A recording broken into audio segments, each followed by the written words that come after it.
Sup, my fellas. Don't forget to leave feedback, and enjoy the story. The Sword Emperor died in battle with the Heavenly Demon, but instead of dying, he opened his eyes in the body of Leonard Cardenas. He found himself in the greatest swordsman clan on the continent. His new body was weak and worthless. Leonard was despised by everyone.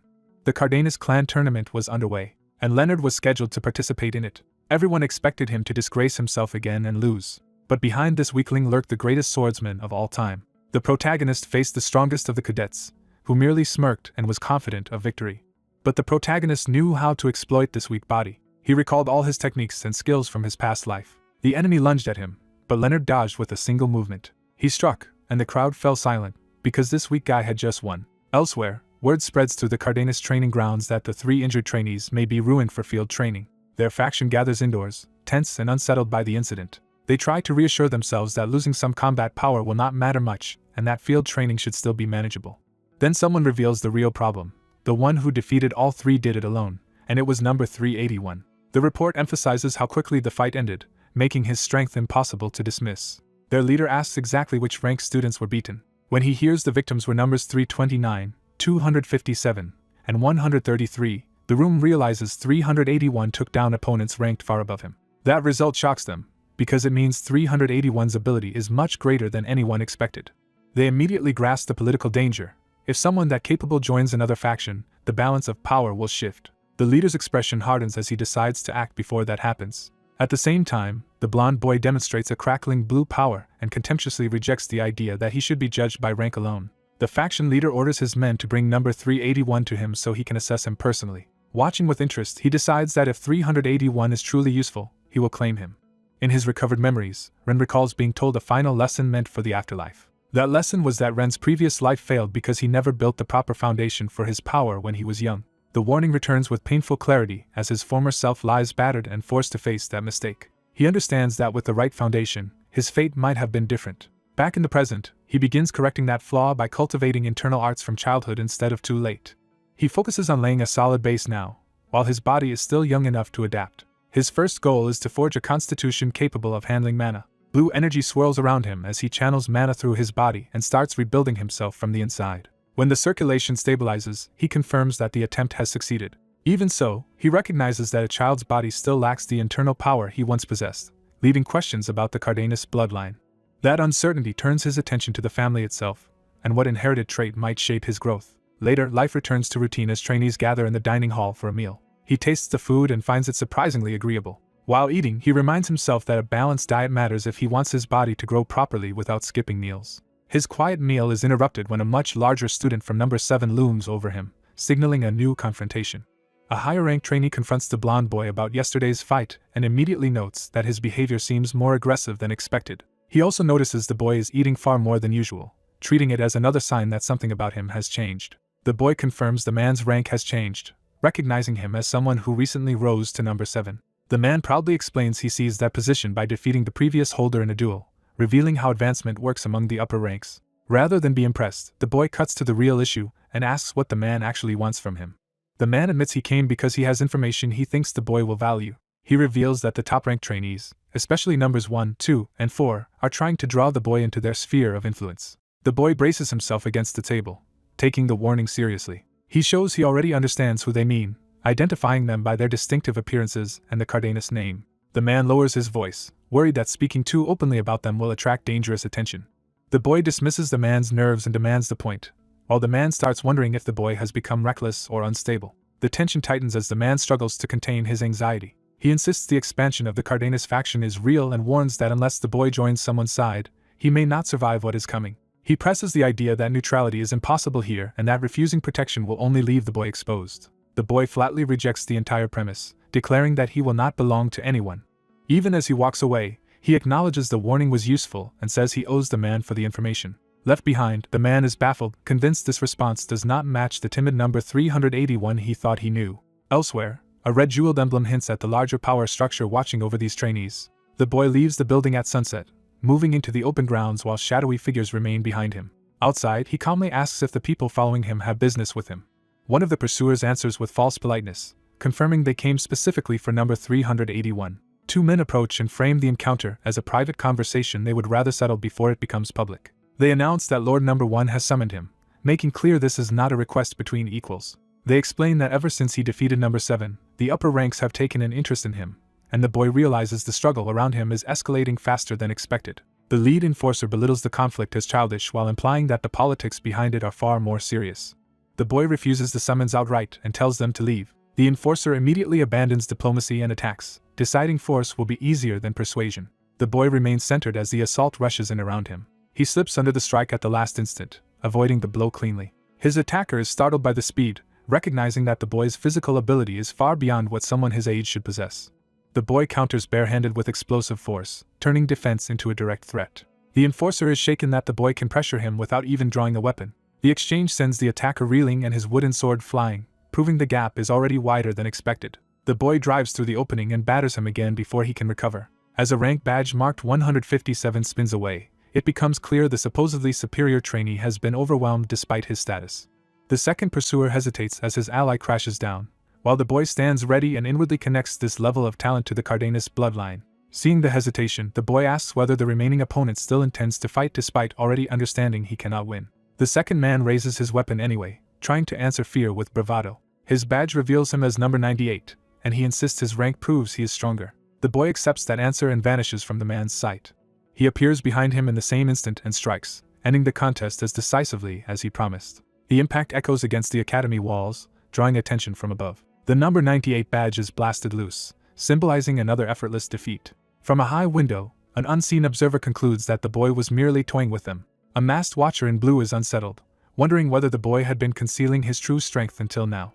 The boy's composure makes that explanation feel too obvious, suggesting there is still something hidden about him. When their eyes seem to meet across the distance, the watcher is alarmed that the boy may have sensed his gaze. Another blue-robed observer, identified as an overseer of the Fugurov trainees, dismisses the concern and urges him not to create another incident. Meanwhile, the boy is already being evaluated on paper, with someone remarking that great things are expected from number 381. As he walks away from the fallen men, the boy senses that events around him are accelerating into something much larger. An urgent report warns that number 98 is heading for the training grounds, forcing the pursuit to shift there. While one trainee rushes after number 98, another realizes he has no time to waste if he wants to catch him. A blonde woman questions why number 1 specifically ordered number 98 to be brought in. She identifies herself as number 2, Verita Cardenas, and accepts that the strange order must be real. The chase leads out into the training grounds where the confrontation is about to unfold.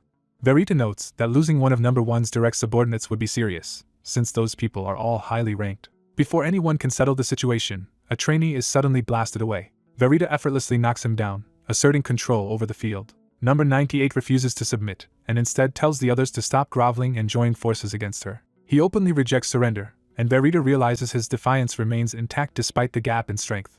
Number 98 counters sharply and sends number 25 reeling. In the exchange, number 98 tears away number 25's rank badge. He claims the badge for himself, turning the fight into an opportunity. Verita immediately acknowledges the result and declares him promoted to number 25. Approaching him amid the fallen trainees, she asks whether he understands what just happened. He answers that he does, showing he can already perceive the truth for himself. Verita recognizes that his body and energy flow are unusual enough to reveal a rare gift. She points out that even the number in his hand confirms the change in rank. By testing his reaction, she identifies his ability as a form of clairvoyant perception. She explains that this mind's eye lets him read inner states and exploit stronger opponents' weaknesses, making it a talent worthy of number 2.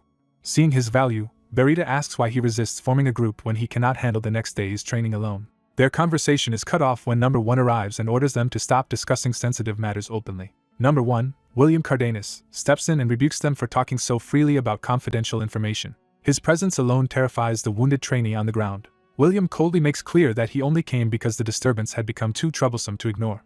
Number 98 studies him and realizes why the famous number 1 commands such overwhelming presence. William approaches, curious about what kind of person number 98 really is. The two finally meet face to face, and number 98 openly acknowledges him as number 1. Even after everything, number 98 offers to keep fighting if William wants to test him. William answers with contempt, making it clear number 98 is speaking far above his station. Verita bursts into laughter at the sheer audacity of someone addressing number 1 that way. Amused rather than offended, she admits this is the first time she has seen anyone treat William so casually. As the tension eases, Verita tells number 98 to stop wasting time and join tomorrow's training, while he agrees and says he only wanted to understand what kind of place this is. William warns the newly promoted number 25 not to regret provoking him. Number 98 accepts the warning without backing down. It is then revealed that the coming exercise is a secret test known only to direct line descendants, where trainees must take initiative and build their own factions. The next day begins with the announcement of the joint training exercise. In the forest, a cloaked senior instructor asks whether all trainees have assembled. An attendant confirms they have, but reports that one unusual trainee appeared while the squads were being formed. The subordinate stands at attention, preparing to explain the irregularity. Senior instructor Bruno orders a full report. He is told that the odd trainee has been practicing alone despite the exercise being designed around group formation, and Bruno checks whether the rules were properly explained. The subordinate confirms that the trainees were informed this field exercise would take place in the Great Forest of Cardenas. He adds that they were told to secure shelter, food, and hunting on their own and to remain within the designated area, which naturally led most of them to form factions under the top-ranked heirs. The largest faction is introduced as Squad A, led by number 1, William. Another major faction forms around number 2, Verita. Squad C is led by number 3 and consists of trainees outside the direct bloodline. Squad D is led by number 4 and is built around strategy. A final group, Squad E, is listed under number 483 and consists of those who failed to join any faction. The report moves to the last case, setting up the reveal of the most unusual trainee. The story introduces Leonard Cardenas, trainee number 25. He enters the exercise alone as the sole member of Squad F, carrying only basic supplies and his badge. Seeing how vast the training grounds are, Leonard immediately starts assessing the challenge ahead. An instructor confirms that trainee 25 is Leonard and notes that reaching the designated area through this forest will not be easy. The instructor points out Leonard's meager provisions, while Leonard accepts the situation and reflects that the trial's real purpose is to test self-sufficiency and survival. He realizes the exercise is essentially a competition to steal badges from other trainees. Before anything else can happen, someone approaches through the forest. A senior trainee named Dylan Cardenas intercepts Leonard and blocks his path, saying there are many ways into the forest and trying to start a conversation. Dylan, number 4, reveals himself as another member of the Cardenas family and asks whether Leonard plans to join his squad. Leonard shuts him down at once, treating the offer as suspicious and refusing to discuss his plans. The danger around them is real enough that even the remains of monsters lie nearby, underscoring the risk of the trial. Dylan argues that Leonard is outmatched because the other trainees all have larger groups, and he presents joining him as a practical deal. Leonard refuses without bothering to justify himself, making clear that he simply has no intention of following Dylan's lead. Dylan takes the rejection personally and warns Leonard that defying him will become a mistake. He drops the pretense of persuasion and decides to force Leonard into submission, claiming it will also help his own training. Dylan makes the first move and rushes in. He attacks while still pressing Leonard to join his squad, trying to overwhelm him before he can respond. The strike comes fast and direct, but Leonard slips past it so cleanly that Dylan is left off balance and stunned that his attack missed. Leonard plants himself for a counter. Reading Dylan's movement as unusual footwork, Leonard turns the opening into a precise close-range response. His counter lands hard enough to blast Dylan away in a single exchange. The watching instructor is startled that Leonard can strike with such efficiency and no wasted hostility, as if he already possesses the instincts of an assassin. Dylan crashes to the ground while Leonard remains standing, having decisively won the clash. Before Leonard can press the advantage, the instructor stops him with a hand on his shoulder.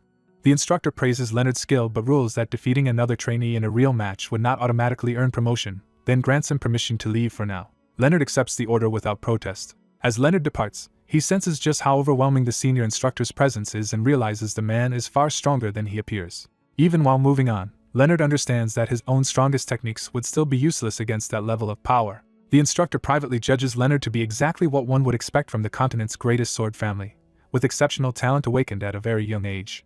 Thinking of Dylan as well, he concludes that the repeated emergence of prodigies suggests something unusual in the Cardenas bloodline. That thought lingers as he turns from the encounter and resumes his duty. The scene shifts from Leonard's skirmish back to the broader progress of the exercise. Leonard focuses on survival and movement, quickly heading for what he identifies as his first advantageous hiding place. Elsewhere, the senior instructor gathers reports from subordinates and orders them to summarize how the situation developed after the start.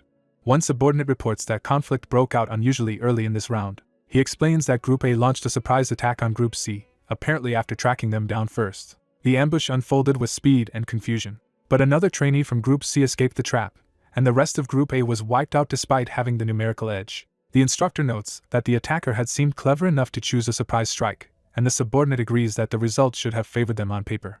The instructor concludes that the outcome was not decided by raw military strength alone. The report clarifies that Group C had already been using the terrain and the training grounds' hidden routes to their advantage, so they were prepared to reverse the ambush. In other words, Group C not only matched Group A in force but surpassed them strategically. Satisfied with that explanation, the instructor asks for the next reports concerning Groups B and D. Another report reveals that those groups recognized Group E as the common threat and chose to cooperate against them.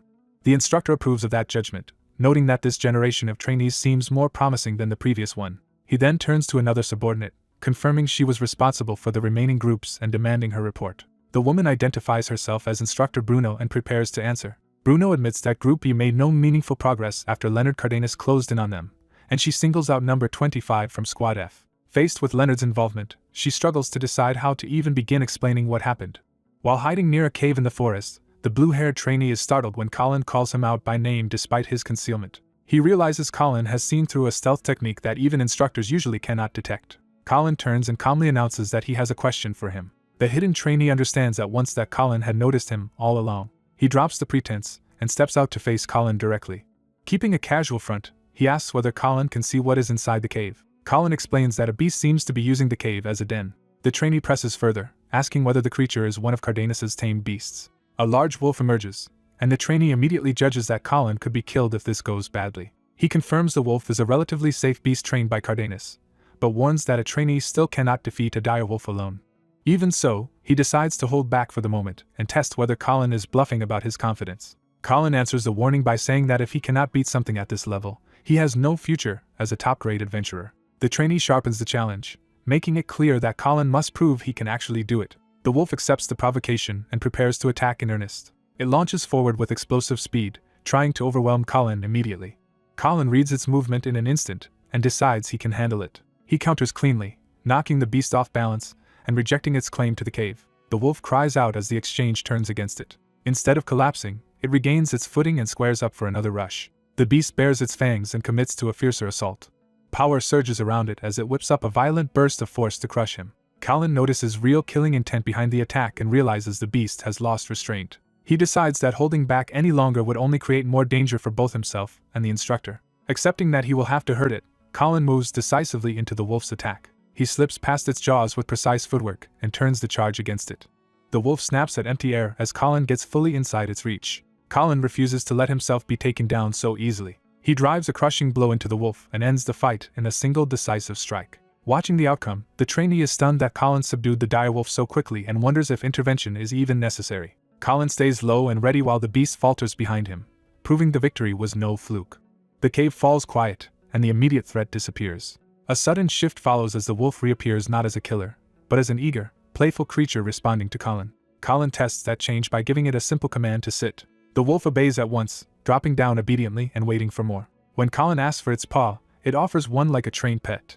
Seeing the beast attach itself to Colin, he asks Instructor Colin if he may bring it along for the training. The trainee imagines how useful such a mount and companion could be, especially for movement, exploration, and survival. Colin agrees on conditions, acknowledging that taming beasts is part of the boy's ability. He forbids the wolf from participating in combat, allowing it only for travel and exploration, and notes that Colin had intended that restriction from the start. To enforce the rule, Colin uses a technique that makes the beast disappear from sight whenever needed.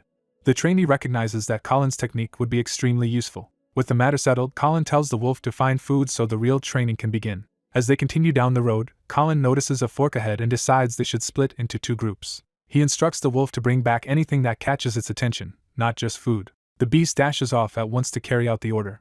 The story then cuts to a darker aftermath, where an injured man wonders if it is already over and recognizes a monster before him. A blond man in dark clothes stands among fallen trainees and coldly concludes that there is no point saving someone who cannot survive even this much. He reveals another motive as well. There is no more room left to hold additional badges. He warns a survivor that this escape was pure luck and promises that next time they meet, he will kill him. The threatened trainee can only grit his teeth and curse the situation. Surrounded by stronger rivals, 438 realizes he was never capable of defeating them alone. He admits he knew from the start he had no real chance, and only pushed himself into leadership because someone had to decide what came next. That confession leaves him shaken, still searching for an answer. As the others look to him for direction and fear this may be the end of their run, the pressure to lead falls fully on him. Trying to keep everyone alive, he proposes regrouping and finding food instead of fighting. But before he can finish arguing that patience might still save them, the others notice something is wrong. 438 turns and realizes that luck may have changed in a very different way than he expected. A huge bear appears, and for a moment he thinks they have found the food they desperately needed. Someone suddenly charges in before the group can react. A blonde fighter drops onto the bear from above to stop it from reaching 438. The bear resists and prepares to retaliate. The beast is struck hard enough to roar in pain. 438 recognizes that the one who intervened is no ordinary participant. The bear collapses, and the blonde fighter stands on top of it after ending the threat almost instantly. The group realizes their rescuer is number 25, one of the top-ranked contestants. Furious and humiliated, 438 accuses him of stealing the prey they needed and calls him heartless. He insists the bear could have fed them for days and bitterly clings to the idea that they could have won without help. Ignoring the insult, number 25 checks whether 438 is hurt. Caught off guard by the concern, 438 can only stare back in confusion. Number 25 repeats the question plainly, making clear he is concerned with 438's condition, not the argument. Once he confirms 438 is uninjured, number 25 immediately turns to leave, saying that is all that mattered. He explains he stepped in only because the situation looked dangerous, not because he wanted their reward. He adds that he is not trying to win through badge theft at all and can gather food on his own. More than that, he says he wants to choose his opponents carefully rather than prey on the weak. 438 begins to understand and shifts the conversation toward number 25's unusually rapid rise in rank. With his hostility fading, 438 quietly admits he owes number 25 a debt. He openly thanks him for preventing his elimination. Number 25 rejects the idea that this was about earning gratitude. Before the exchange can settle, a strange presence interrupts them. An enormous wolf with an overwhelming aura reveals itself nearby. The beast's sudden appearance terrifies everyone and freezes the clearing. As the others panic, number 25 calmly gives the wolf a single command to sit. The giant wolf obeys at once and drops a limp body from its mouth. 438 and number 25 are both stunned by what the wolf has brought them. The fallen person is number 3, the blue-haired top-ranked contestant, badly injured and unconscious. 438 is horrified that someone of her level could be reduced to this state, though her badge suggests she is still alive. The wolf looms over them with a disturbingly eager expression, making the whole scene even more unnerving. Number 25 judges that only a monster or one of the very strongest contestants could have inflicted wounds this severe. He then turns to 438 and bluntly identifies his fear of elimination, forcing him to admit it. Treating the matter practically, number 25 offers the bear in exchange for the group taking care of number 3.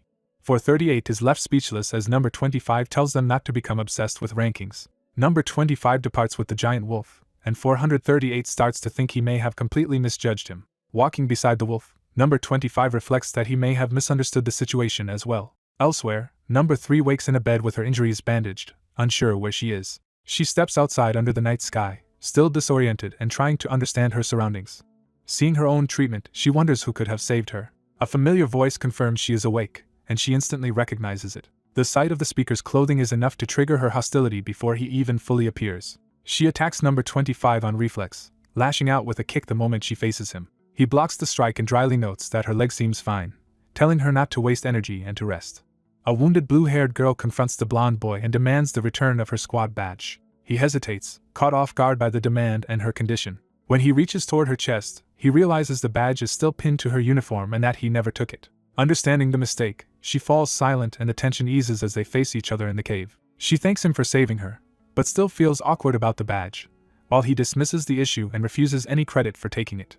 Instead of arguing, he offers her roasted meat and tells her to eat. As they sit by the fire, he reassures her that there is enough food and quietly resolves not to let her starve no matter what. Once she starts eating, he turns the conversation to her past, asking about her C-Squad service and the injuries she suffered. She denies that monsters caused those wounds, making it clear something more troubling happened. With visible bitterness, she begins recounting what happened right after her squad established camp. Her squad was suddenly ambushed and wiped out before they could mount a real defense. She blames herself as leader for being powerless, but he rejects the idea that the defeat was simply proof they never had a chance. He explains that losing to superior numbers is different from lacking ability, and insists that even inexperienced fighters can still win with the right approach. He frames battle as a matter of preemptive strikes and ambushes, especially for weaker groups facing stronger ones. Testing his theory, he asks whether the enemy called number 1 was the one who crippled her right arm, and she confirms that number 1 far surpassed number 2. He agrees her squad was outmatched in raw strength, but refuses to accept that strength alone decided everything. She suddenly realizes he is saying her squad leader failed to adapt and fought in frustration instead of properly changing tactics. He calmly affirms that even when people recognize a gap in strength, their fighting spirit does not vanish, and that impulse can be exploited. Her impression of him shifts as she starts seeing him as someone with the makings of a true warrior. He broadens the problem, warning that the collapse of B and D squads has bought the enemy time and may have let them form an alliance. He reasons that victors grow bolder, and if 2 squads combine, a direct fight becomes even harder, making a strategic ambush the only sensible answer. He concludes that the enemy will never expect an attack aimed at their strongest member, and becomes fully committed to that plan. When he says they should target a squad's weak point, she asks what he means. He reveals that the true weak point is number 1 himself, because everyone else revolves around him. He explains that a squad depends on its central pillar for unity and decision-making. If that pillar is broken, the whole group will collapse into disorder. In his mind, removing the leader turns an organized force into scattered pieces. She recognizes that his plan means taking revenge on number 1, and he openly admits that it does. He asks her to trust him. That direct request leaves her stunned. Moved by his resolve, she offers him the authority of leadership and asks if she should start calling him squad leader. Elsewhere in the forest, another group advances while their leader notes that the delay has worked in their favor. He tells his subordinate that time is on their side and that victory is certain if the current situation continues. He adds that the outcome will become clear very soon, showing complete confidence. The blonde leader senses something nearby and grows alert. He abruptly orders his squad to prepare for battle. His command spreads through the group as everyone moves into readiness. Even while preparing, he mocks the hidden enemy and says surrender would be wiser than resisting a hopeless fight. He then demands that those hiding stop lurking and reveal themselves. Opponents emerge from concealment, and he is pleased that he correctly detected them.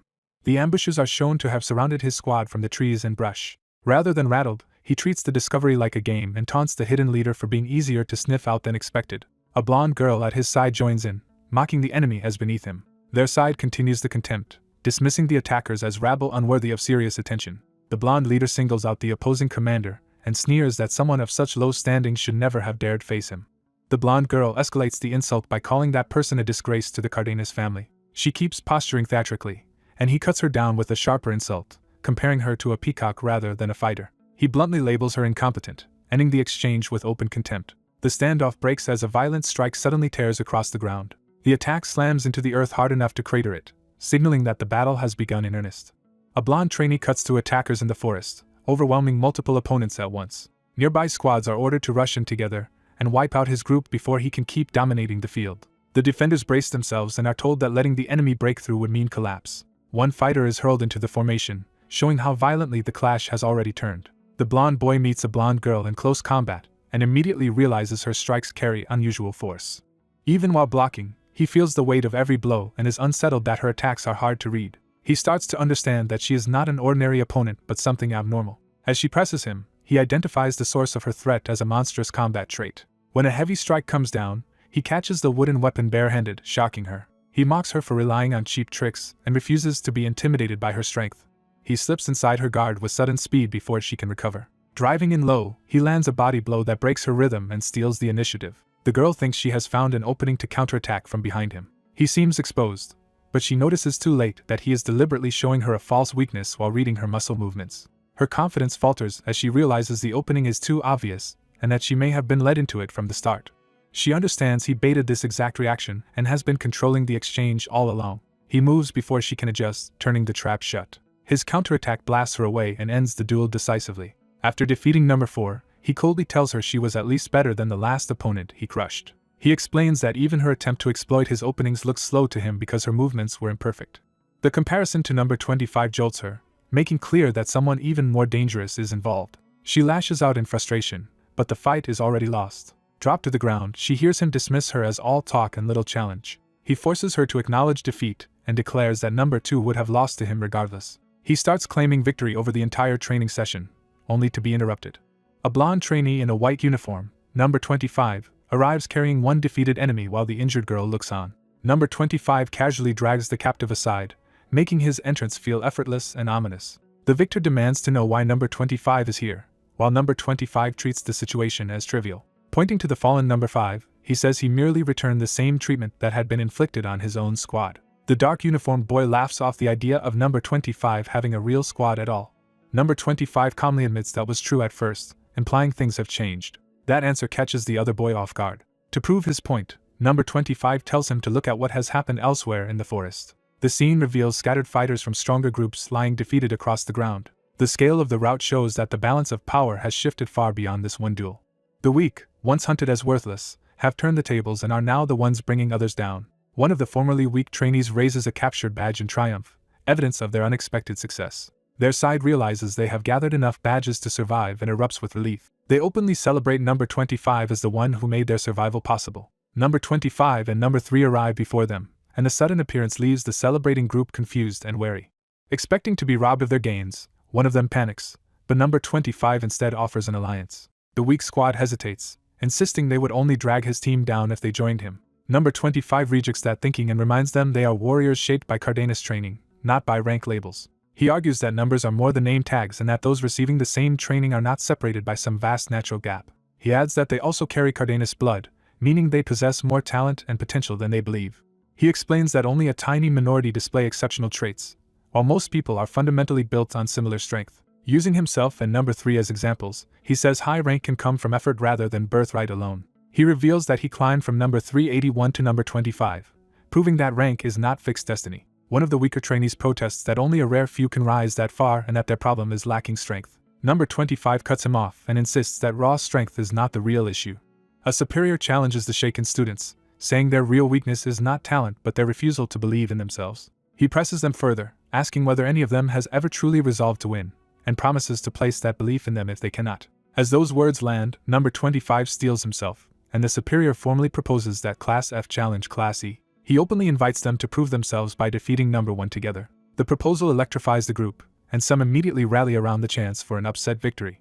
But number 3 rejects the idea with contempt, refusing to join forces with people he considers beneath him. A blue-haired classmate backs number 25 instead, warning that she has fought him before and that his barehanded kick alone was overwhelming. She adds that his technique is far more refined than number 3's, undercutting his arrogance. Number 1 snaps back that he never allied with inferiors, only with those stronger than himself, and insists his squad's strength proves his judgment. He points to his team's success as evidence, boasting that his underlings are already crushing Class F.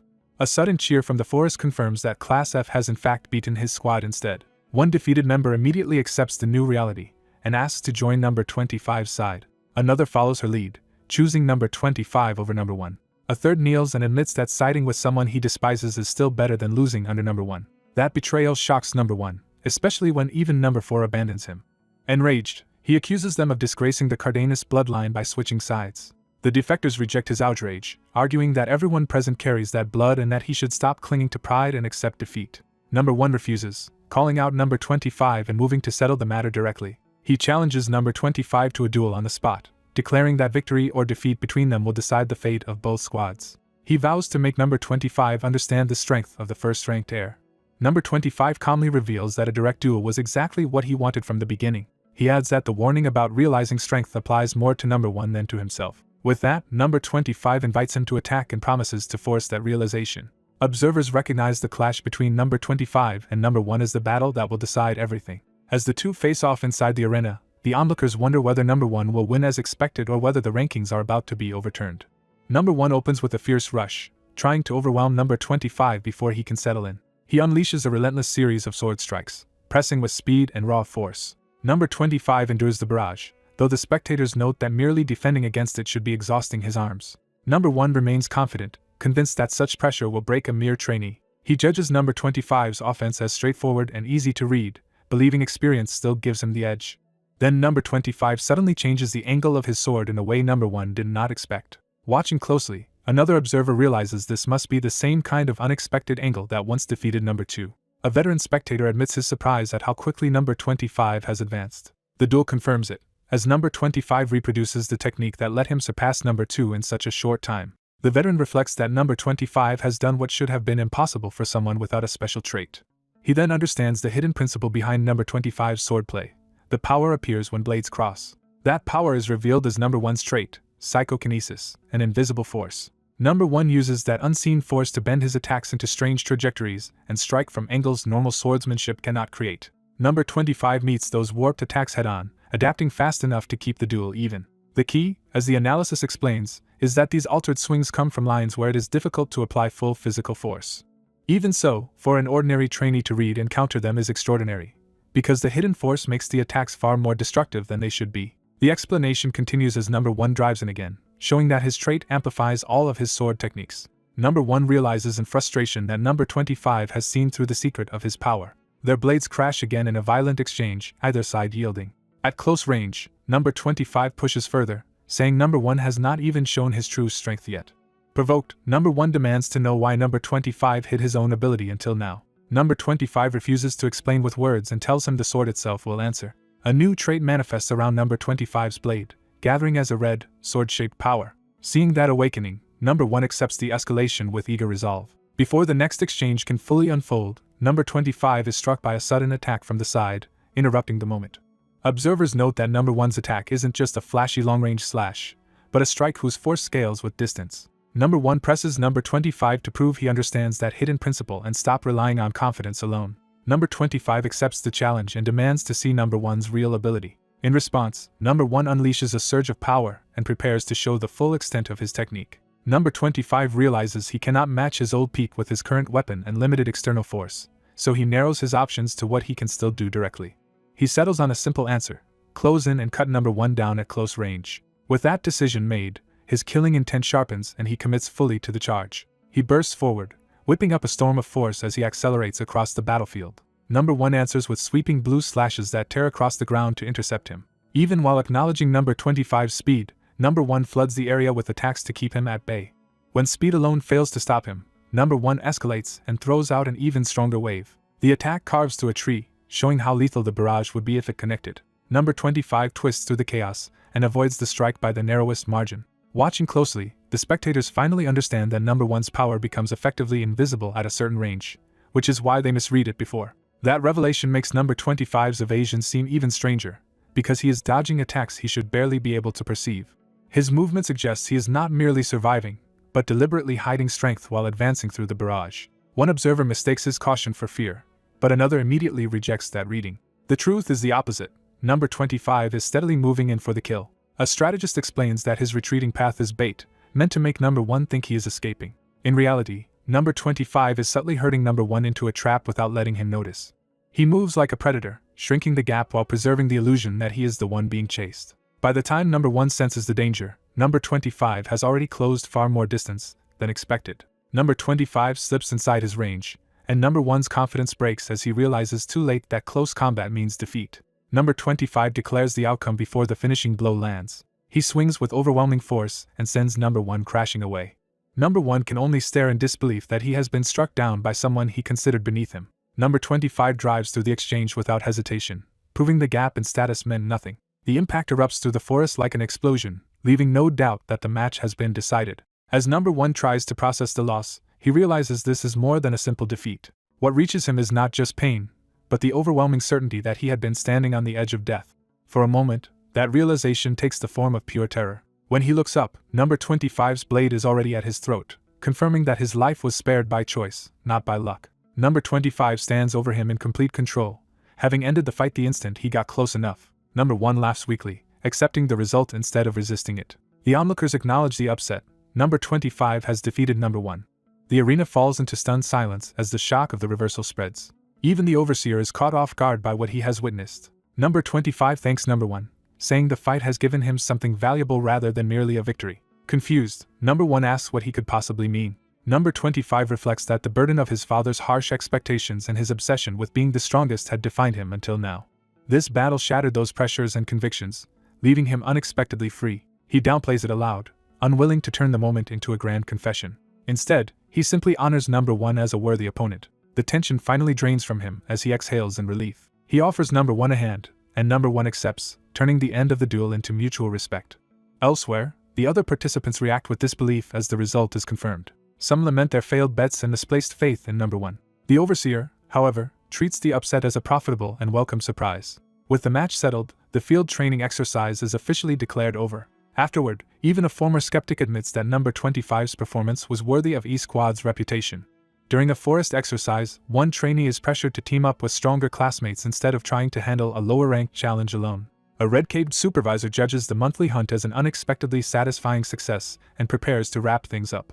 Once the commotion settles, he orders the group to return and has his subordinate make the arrangements. He also sends word to the main house that the time has come to begin the coming-of-age ceremony. Elsewhere that night, the blonde boy quietly tells his giant wolf companion that he is leaving the next day and cannot bring it with him. The beast listens in subdued silence, taking in the separation. Trying to lighten the moment, the boy asks if the wolf is sad to see him go. Under the moonlight, the wolf answers with eager affection, making clear the feeling is mutual. The boy apologizes for leaving it behind, but turns the farewell into a promise. He vows to grow stronger and come back for the wolf. He adds that when that day comes, they will play together again, which finally cheers the beast. As he starts to leave, he tells the wolf to become strong enough to keep up with his future journey. He promises that the next time they meet, he will give it a name, turning the parting into a pledge for reunion. The next day, several trainees end up sharing the same carriage, and the awkward silence shows none of them expected this arrangement. When questioned, the others point out there was no rule saying they had to board by rank or number. The blue-haired girl admits she simply followed the leader, while the blonde girl says she came because the boy beside her is in her squad. The squad mate explains he only ever spoke with the top-ranked trainee during the first month, provoking irritation at being treated like some unreachable figure. Before the bickering can go further, the top-ranked boy says he has something important to tell them. His sudden seriousness is so unusual that the others joke he must have been hit too hard, and he snaps back at them. He then explains that once they return from training, all descendants of Cardenas will receive their final grades and face a true blood awakening ceremony. The ceremony centers on a blood awakening potion, making the announcement feel far more consequential than a routine school update. He reveals that every Cardenas carries a dormant dragon heart organ, and the ceremony is meant to awaken it. That revelation explains why their education has been limited to basics so far, and the others immediately want to know what awakening changes. He says it will let them manipulate mana much more freely, much like the spirit fruits and spirit stones they have already used in training. More importantly, awakening the organ is the gateway into the young dragon knighthood. That name is new to some of them, and he notes the organization has not yet been made public because only 7 knight houses officially exist. He explains that the young dragon knighthood is a special branch devoted to preparing the next generation through practical combat-focused training. From there he clarifies that trainees are grouped by grade according to their special organs, and those organs differ from person to person. More precisely, they are mana cores, whose number and elemental attributes vary by individual. The blue-haired girl adds the family claims dragon blood runs through the Cardenas line, though even she is unsure how literally that should be taken. The speaker boasts that among them, a single core is considered the best, because fewer cores mean far higher training efficiency, and he confidently counts himself in that category. He doubles down by declaring himself unquestionably single-cored, only to earn immediate annoyance for the smugness of it. The others dismiss his bragging as overconfidence, noting that true single-core awakenings appear only once every several years. To explain the system, he lays out the 5 possible core attributes, and the basic idea behind them. When someone asks if that means 5 cores are possible, he says a pentacore would be the worst training outcome imaginable. He explains that every extra core forces a trainee to double the needed resources while constantly balancing all of them, which is why efficiency collapses. Using simple examples, he shows how the burden scales sharply from single to triple and quad cores. By the time he reaches pentacore, the sheer cost and complexity sound monstrous enough to unsettle everyone. When he points out they should already know this from theory class, it becomes obvious at least one of them has never cared much for classroom study. The blue-haired girl shrugs that real fighters do not need theory, and the others reluctantly admit she has a point. Still, the discussion turns speculative as they wonder whether a pentacore, if somehow fully trained, might become the strongest possible build. The answer is that such a thing might work in theory, but in practice the resources required are so impossible that the idea is meaningless. Even so, the possibility lingers, and one of them jokes that if anyone could manage it, it would have to be someone absurdly gifted. That thought makes the blonde protagonist quietly imagine himself as a pentacore, tying the impossible scenario to his own hidden potential. Left alone with that idea, he wonders whether the dragon blood in his family might not be just a metaphor after all. Later, standing alone in a grand hall, he is still turning the implications over in his mind. He regrets blurting out so much earlier, sensing he may have exposed more than he intended. His reflection is cut short when he suddenly detects danger and his focus sharpens instantly. He reacts in time to evade a violent attack that tears through the hall where he had been standing. As the dust and force of the strike swirl around him, an unseen observer coolly acknowledges that his response was impressive. A knight examiner is impressed that someone so young can perceive sword intent. The visitor is identified as young Dragon Knighthood Commander Fabian, confirming the rumors about his status were true. Fabian introduces himself to Leonard and openly marvels that Leonard has reached this level at such a young age. He judges Leonard's control extraordinary, especially because he achieved it without relying on aura. Leonard explains that martial skill is not just technique but something built through the body itself. Fabian realizes Leonard has grasped that aura training and bodily martial completion are separate matters. Pleased, Fabian bursts into laughter and slaps him hard in approval. Leonard takes the rough praise well, and Fabian likes his spirit even more. Fabian formally promises, in his own name and as a senior knight, to see Leonard rewarded properly. He declares Leonard worthy of special treatment and guarantees him the best support available. When an aide worries because Leonard only just passed the pentacore ceremony, Fabian dismisses the concern. To Fabian, raw rank matters less than real potential. The aide backs him up, insisting Leonard should ignore petty criticism because his talent deserves full investment. As proof of that support, Leonard is handed a spatial bag stocked with essentials. Fabian adds that Leonard will also be allowed to choose his own training destination. He opens a magical selection space containing locations far beyond ordinary training grounds. Although such placements are usually assigned by skill, Fabian grants Leonard the right to decide for himself. Leonard immediately asks which site best matches his current level, catching Fabian's interest. Fabian approves of the question and argues that anyone serious about martial growth cannot avoid the path of hardship. He chooses Calabogos for Leonard. Fabian explains that Calabogos is the most remote island in the Empire. Its environment is so savage that even veteran knight candidates have abandoned their training there. He warns that some regions are so dangerous they are effectively demon territory. The place is populated by monstrous creatures powerful enough to make the threat feel immediate. Even so, Leonard accepts the assignment without hesitation and thanks Fabian for the opportunity. Privately, he reflects that pentacore training is only considered difficult because most people do not understand the right method. He believes the 5 elements should be raised together as one system rather than separately. To Leonard, this new training is a chance to surpass even what he achieved in his previous life. With that resolve, he steps through the portal toward Calabogos. As he emerges into the light, he braces himself and prepares to see what awaits him. He arrives in Calabogos, a vast forested wilderness. A sudden voice welcomes him from the quiet woods, startling him. He finds a man in a green cloak and realizes this must be the trainer everyone mentioned. Leonard introduces himself politely. The man identifies himself as Bradley, manager of Carabagos and a senior knight of the Dragon Knighthood's first squad.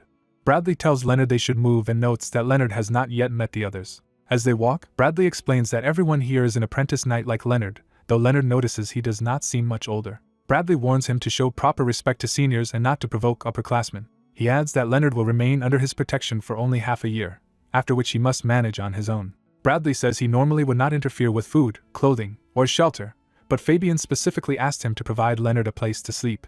He leads Leonard to a room and tells him it contains what he needs. Bradley makes clear that, aside from that favor, Leonard is expected to be self-sufficient and solve the rest himself. With the basic explanation finished, Bradley asks if Leonard has any questions. Leonard asks what separates the protection period from the training period. Bradley explains that during the first 6 months he will support Leonard, but during the following year and a half the other trainees will effectively be left to fend for themselves. When Leonard asks about harming others, Bradley answers that killing is absolutely forbidden. Leonard then asks to see the training resources he has been given. Bradley reveals a huge supply of low-grade spirit stones and elixirs for each attribute, far more than Leonard expected for a newcomer. Bradley is surprised by how much Leonard received and concludes Fabian must have taken a special liking to him. Leonard examines a spirit stone and learns it is condensed mana that can be used to strengthen the body.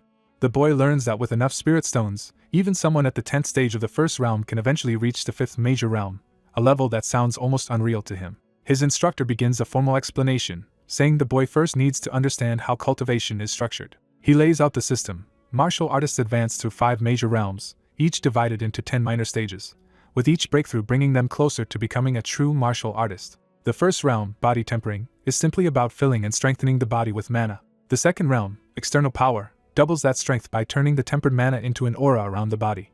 The third realm, origin opening, creates a pentacore in the chest that stores mana instead of relying only on the body. The fourth realm, demigod, lets that core influence the world outside the body and manipulate mana directly. The fifth realm is true divinity, where one transcends humanity altogether. That final stage is presented as the divine realm, a godlike state beyond ordinary warriors. But the instructor immediately tempers the lesson by saying no one has reached it except the legendary first ancestor, Cardanus. He dismisses the tale as likely propaganda, arguing that even the strongest monsters in history were still mortal enough to be killed. Ending the lecture, he shifts from theory to practice and tells the boy it is time to begin training in earnest. The first assignment is straightforward: use the spirit stones to improve his body and expand his mana hole. The instructor explains that cultivation is basically the absorption of energy stored inside spirit stones. Then he leaves the boy alone with only a curt wish of luck, offering no further guidance. Left in silence, the boy is baffled by how abruptly the lesson ended. He studies the scattered spirit stones and realizes the task is simply to absorb them. Reasoning that the process should not be difficult if it is only energy absorption, he decides to test it himself. As soon as he tries, he senses that this may actually work in his favor. He remembers he already experienced a similar kind of absorption in a previous life, giving him immediate confidence. Yet as he continues, something about the speed of his progress feels abnormal. His body begins to blaze with power, confirming that his advancement is happening far faster than expected. He realizes he has reached the third stage in only a few hours, a pace that should have taken an ordinary person an entire day just to hit the second. Because his memories from another life remain intact, he can train with the discipline of an adult mind instead of a child's, and he starts thinking this pace could let him recover his old strength quickly. He concludes that if one day of training can produce this much growth, then several more days might let him regain techniques from his past life. That thought triggers a vivid image of his former self, reminding him of the power he once possessed. He becomes convinced that with enough time, he may be able to reclaim those old abilities and perhaps even the body that once supported them.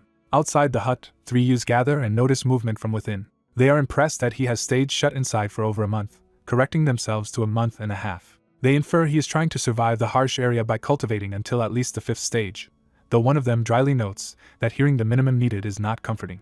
Rather than dwell on him, they decide to go fishing and focus on their own survival. One complains that if they cannot hunt effectively today and tomorrow, they will have to spend spirit stones just to get by, which is embarrassing given how weak they still are. Their bickering continues as they admit they are among the weakest around and should at least be strong enough to handle orcs. As they move off, the hut door begins to open behind them. Someone steps out at last, drawing a relieved breath after the long seclusion.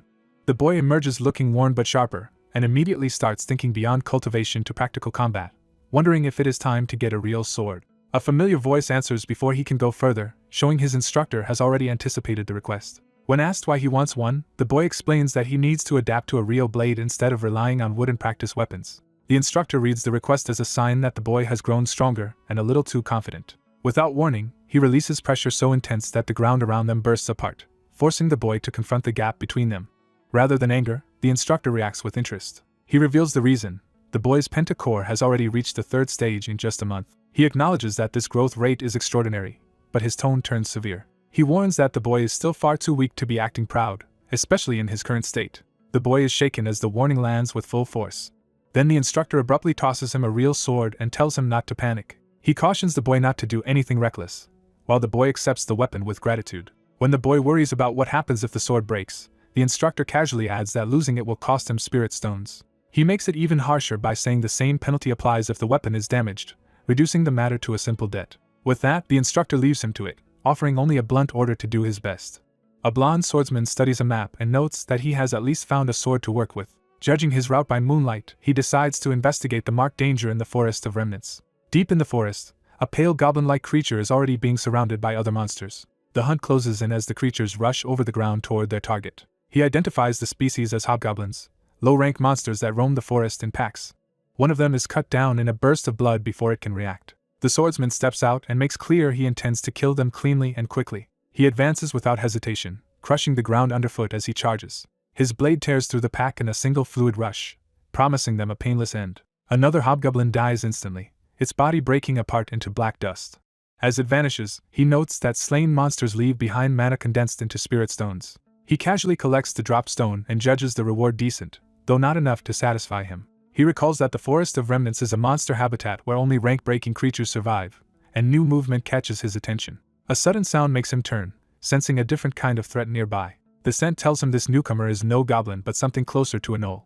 He tightens his grip, preparing for a more serious fight. As violent slashes of force sweep toward him, he realizes the enemy is not even trying to hide its presence. Rather than retreat, he welcomes the challenge and braces himself. With a predatory grin, he taunts the beast to come closer. The attack crashes in with explosive force. A wolf-headed monster lunges out of the haze, roaring as it closes the distance. Its heavy strike smashes through the ground, showing far more power than the earlier monsters. He meets the assault calmly, guarding himself and reading its rhythm. Facing the beast head-on, he dismisses its noise and keeps control of the exchange. The creature answers with another furious howl.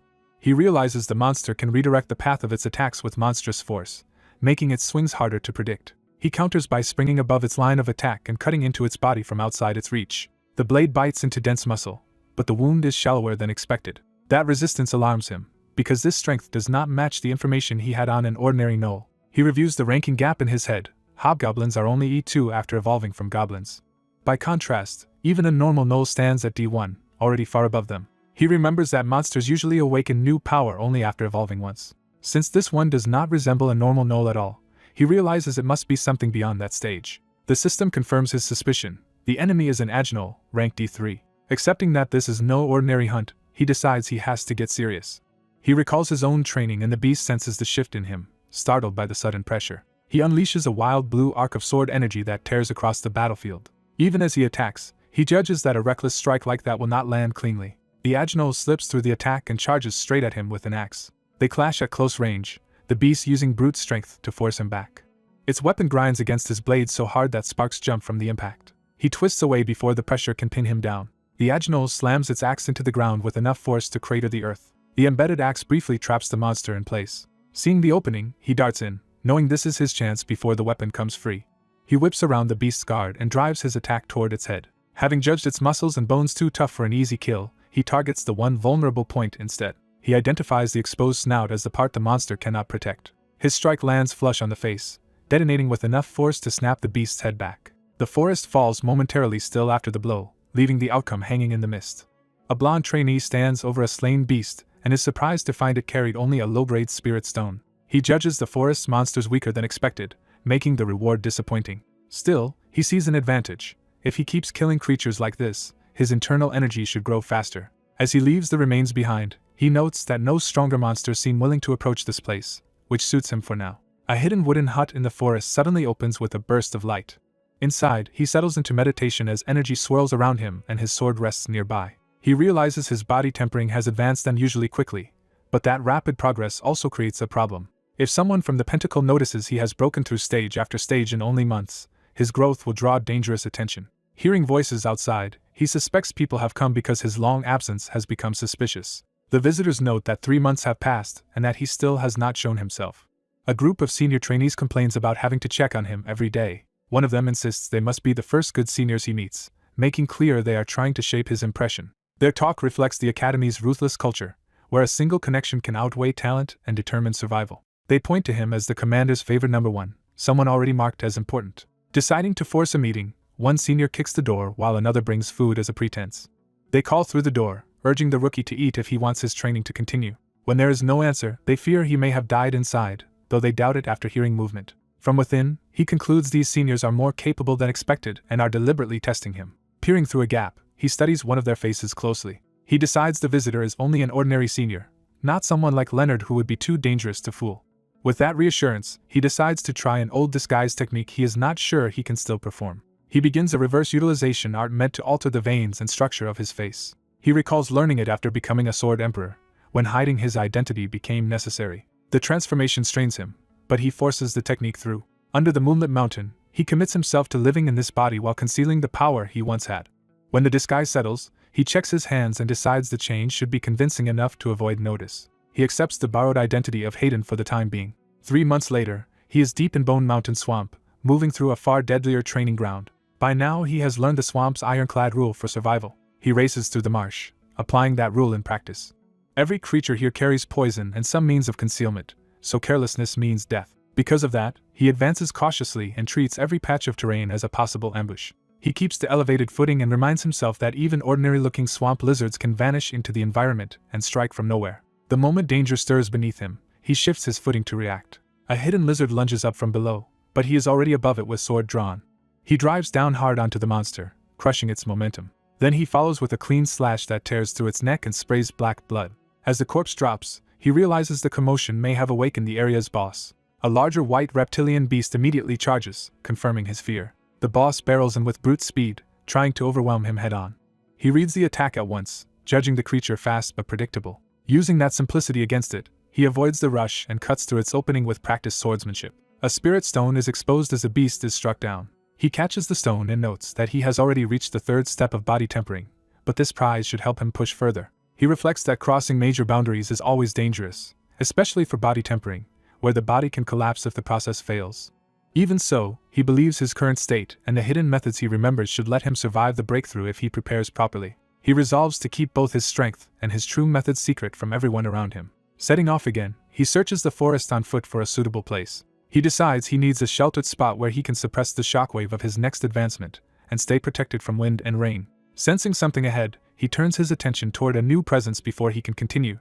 A young swordsman discovers a hidden field of glowing herbs deep in the forest and immediately realizes it is no ordinary place. Seeing how many spirit herbs are growing there, he notes that their mana value far exceeds even spirit stones. He suspects the cave's troll guardian must somehow be managing and cultivating this field. The troll suddenly senses danger and turns hostile, alerted by an approaching presence. The swordsman also feels the threat closing in and braces himself from concealment.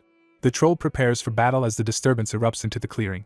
A lightning-wreathed lycanthrope bursts in, and the swordsman realizes 2 monsters are about to clash. The lycanthrope launches the first strike with explosive speed. Lightning tears across the troll's body as the beast's attack lands with overwhelming force. The lycanthrope presses the assault like a territorial challenger claiming the area by force. Watching the storm-like power, the swordsman is stunned that monsters of this level can command natural forces themselves. The troll answers by ripping up the earth, showing brute strength great enough to shake the ground apart. But the lycanthrope avoids the counterattack almost instantly, moving with speed that seems close to lightning itself. Their fight escalates into a violent exchange of speed and power that tears up the clearing. Both monsters bear their killing intent, making it clear either will back down easily. The lycanthrope drives forward with a concentrated lightning attack, forcing the troll into a direct clash. Using the chaos as cover, the swordsman slips away from the battlefield. He decides the monster's struggle gives him the perfect chance to investigate the cave. Reasoning that a troll of this level must be guarding something valuable, he heads inside expecting treasure or a rare resource. The moment he steps into the cave, the sounds of the battle vanish completely. He realizes the cave is isolated by a boundary, and identifies it as an ideal place to hide something important. That unnatural silence makes him question what kind of place he has entered. Deeper inside, he finds the source, a radiant golden tree illuminating the cavern like a sacred treasure. He connects it to the herbs outside and concludes the troll has been growing mid-grade spirit herbs around this tree. Yet something feels wrong, because despite the huge concentration of spiritual energy, he sensed nothing from outside. He tests the cave wall with his own lightning-infused power to probe the hidden mechanism. His energy reveals a hexagonal barrier woven through the cave, confirming the place is shielded. He understands that this barrier is what concealed the cave and its contents. Studying the golden tree, he is baffled by its nature and rarity. Even with his knowledge of mid-grade spirit herbs, he cannot identify a tree like this or explain its existence. He judges it to be at least high-grade and doubts the troll even understands what it is guarding, though he wants to report it to the major boundary immediately. Before he can act, he senses a new threat and his attention sharpens. The troll appears behind him, bloody but alive, and the swordsman realizes the battle outside ended faster than expected. He reacts instantly, firing off a swift attack as the troll closes in. The strike buys him a moment, and he understands the troll returned because the tree mattered more than chasing its rival. Seeing the troll up close, he notices it is already badly wounded. The damage is severe enough that its combat injuries have not begun to heal, revealing how hard the lycanthrope hit it. Even so, the troll forces itself into another charge, driven by rage and the need to protect the cave. Its attack smashes through the cavern and threatens to collapse the entrance to trap him inside. The swordsman evades through the falling debris, keeping just ahead of the cave-in. He realizes the troll deliberately targeted the entrance instead of him, choosing confinement as its advantage. Rather than panic, he smiles and accepts the fight on those terms. Drawing lightning around himself, he decides to take the troll head-on. Outside, the collapsing rock seals off the cave and cuts the battlefield from the forest. The cave-in finishes, leaving the confrontation contained underground. Within the collapsing chamber, he rushes forward through the chaos, impressed that the wounded troll still had enough strength to force this situation. The troll reaches for him with renewed aggression, betting that one solid blow will end the fight. The swordsman knows a single direct hit would be fatal, so he keeps moving with precise control. He acknowledges the troll's cunning and prepares a more decisive response. With his resolve set, he begins whatever plan he has in mind for ending the battle. The blonde swordsman closes in through the cave, pressing his attack against the wounded tusked monster. Seeing the creature already battered, he decides to finish the fight with a single decisive blow. His blue energy lashes around the monster's neck, and the beast is jolted as the strike catches it off guard. He drives in hard, but the monster's body is still shielded by earth and stone, blunting what should have been a killing hit. Realizing the defense comes from elemental reinforcement, he identifies his enemy as an earth element user from the start. The monster answers by igniting the battlefield, surrounding them with flames and turning the cave into a furnace. It slams power into the ground, sending fire and force erupting upward to keep the swordsman at bay. The cave floor breaks apart under the impact, making direct contact even more dangerous. From above the burning ground, the swordsman concludes that this elemental affinity explains how the windropes were defeated. He openly states that his opponent has always been a dual-element user, not merely a brute relying on strength. The monster glares back with a growl, ready to crush him before he can exploit that insight. It charges through the flames, using the inferno and broken terrain as part of its offense. The beast judges that the swordsman cannot win from a distance, and tries to force him into close range where the heat will kill him. The swordsman retreats through the collapsing rock, knowing that touching the superheated area directly would melt him instantly. He steadies himself, and decides the only path to victory is to find one opening and end everything in a single strike.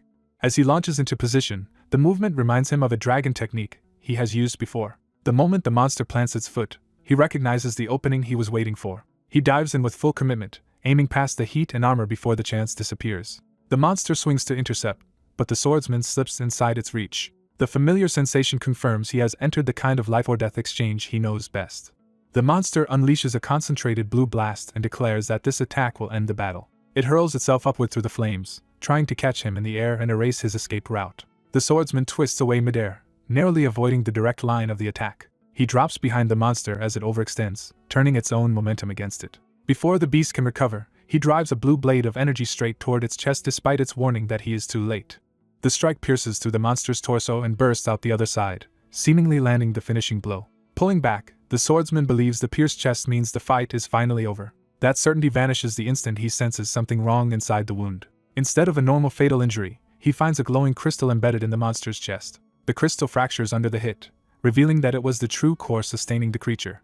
The broken core detonates in a massive explosion that engulfs the cave. The blast tears outward through the cavern and into the surrounding growth. Flames spread across the ground outside as the explosion keeps rolling through the area.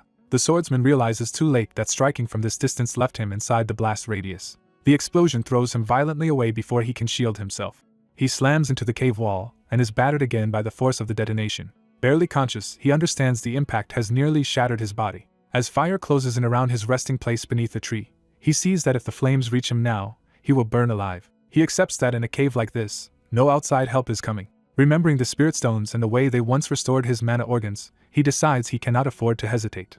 He reaches for the scattered crystals despite his injuries, gambling everything on their power. Drawing their energy into himself, he commits fully to healing and recovery. He feels the mana from the spirit stones permeating his damaged mana organs and starting to repair them. Inside him, the healing spreads through his body as the stones restore what the battle broke. But once he rises, he realizes the recovery is still incomplete and not enough to secure survival.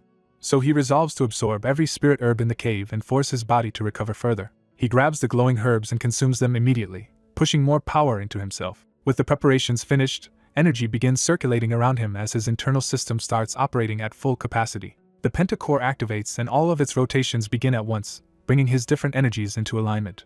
At last he feels every source of power within him merging into a single unified force. While meditating inside a surge of power, the young man feels his body transform as if he has gained a new heart. His injuries and mana recover completely, and the breakthrough pushes him into a higher realm. But the torrent of energy keeps raging far beyond what a human body should be able to endure, leaving him wondering why it still has not stopped. As the power takes the shape of a dragon, he realizes the force resembles the dragon's energy he encountered before. The violent surge finally settles around the great tree, its golden leaves scattering as the cave calms.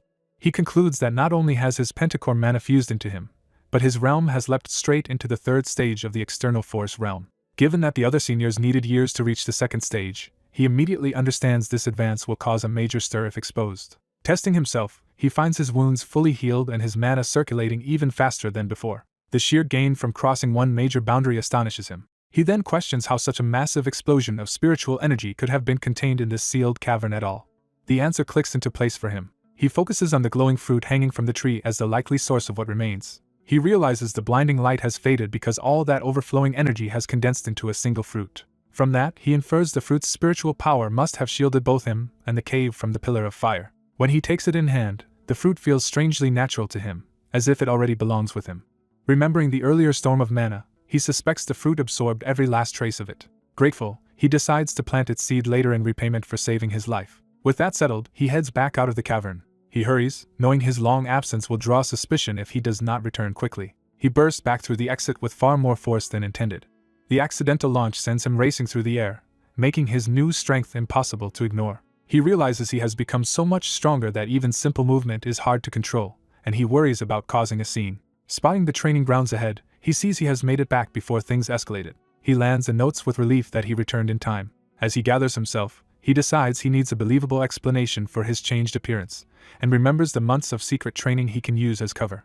A nearby trainee notices him first. The others are startled that the sealed door has opened and that someone has emerged from it. One of them rushes up in shock, introduces himself as Ian, and addresses him respectfully as a senior. He gives the name Leonard instead. Ian admits he has hit a wall in swordsmanship and asks Leonard for a spar to help him break through. Though surprised by the sudden request, Leonard accepts because it gives him a chance to learn more about this world's combat. Ian eagerly leads him off, while Leonard quietly notes that this invitation gives him the initiative. Ian promises to show him what it means to be a man of Cardinia, and Leonard is pleased to have gained the upper hand in the exchange. Ian has no idea what is coming. The spar begins, and Leonard ends it almost instantly by knocking Ian off balance before the other man can understand what happened. Ian immediately yields, and Leonard is declared the winner. That result draws sudden attention from the others. A second trainee charges in, turning the single spar into a fast two-man assault. Even while pressured, Leonard is irritated rather than threatened, because their skill level is far below what he expected from a training ground. He braces as another strike comes in, still trying to read how combat here really works. When the blow lands, he counters through sheer physical superiority and sends his attacker flying. At the same time, a burst of flame-like mana wraps around the wooden weapon, revealing that their attacks can carry magical force. The trainees are shocked that he is using mana at all, and Leonard is caught off guard by the accusation. As the others rush over to check on Hayden, Leonard confirms he is fine and tries to calm the situation. He apologizes, claiming he instinctively used a self-defense technique. Looking at his scraped hand, he realizes that even blocking a sword with mana can still injure him. That discovery teaches him that swordsmanship alone is not enough in this world. He explains that he only meant to thank them for helping with his return training, but Ian notices his behavior no longer matches the Leonard they knew. Ignoring the suspicion for the moment, Leonard takes hold of the training weapon and proposes that their practice continue. He welcomes the idea of ongoing training, seeing it as the perfect chance to adapt to this world while keeping his cover intact. When asked if he still intends to proceed, the blonde trainee insists he would keep doing this every day if he could, and the older man reluctantly agrees to support him while warning him to stay careful. A knock at a wooden door interrupts the moment and draws attention outside. A knight named Leonard arrives and reports that the planned session is cancelled. The blonde trainee notices Leonard's armor differs from the usual knight order gear and immediately wonders if the man is really prepared for combat. Leonard explains that a major disturbance near Bone Mountain Marsh forced him to rush over, while the trainee quietly notes this helps keep his own movements from drawing suspicion. The disturbance was a territorial clash between a lycanthrope and a troll that somehow reached the true demon realm. The aftermath was grotesque. The troll was burned to a crisp, and the lycanthrope was found completely flayed. The scale of the carnage makes it sound like a deadly duel between monsters, and with senior knights already moving to investigate, the trainees are told to stay out of the chaos. Leonard says he is leaving as part of the knight training group and orders the blonde trainee to rest because his combat level is still too low. Before going, Leonard remembers he brought something for him. He hands over 5 swords, assuming the trainee has probably broken enough practice weapons already and will need replacements. The trainee accepts gratefully, and Leonard reminds him that the upcoming event is important. As Leonard leaves, the trainee outwardly agrees to take it easy, while inwardly dismissing the warning because he has no intention of missing this chance. He realizes that turning the commotion to his advantage could let him slip past the Night Order's notice, though one careless move would ruin everything. With everyone's attention pulled elsewhere, he decides the distraction is perfect and starts moving. He quickly changes into a dark cloak, planning to use the raven-like disguise technology to move more freely without exposing himself. He judges that running now, while the knights are already mobilizing, will only add to the confusion instead of standing out.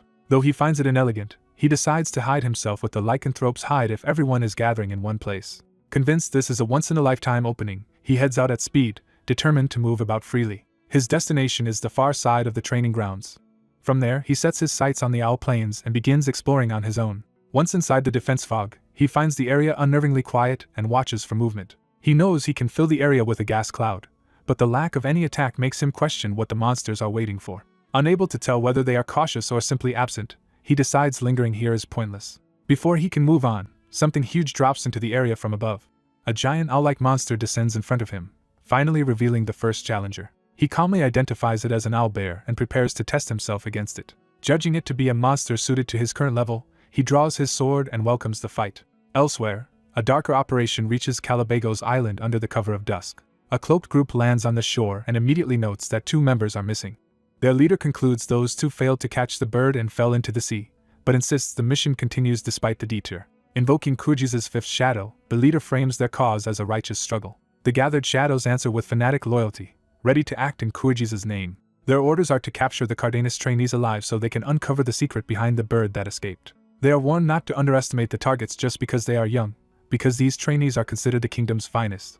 The island soon erupts into motion as the hunt begins. One cloaked fighter sprints across the rocky ground at full speed. He realizes he has become separated from the others almost immediately. As he clashes with a monster, he is struck by how many high-rank creatures inhabit this island and starts questioning what Cardenas is really doing here. The sight of these monsters makes him suspect the people from Cardenas are involved in something far more dangerous than expected.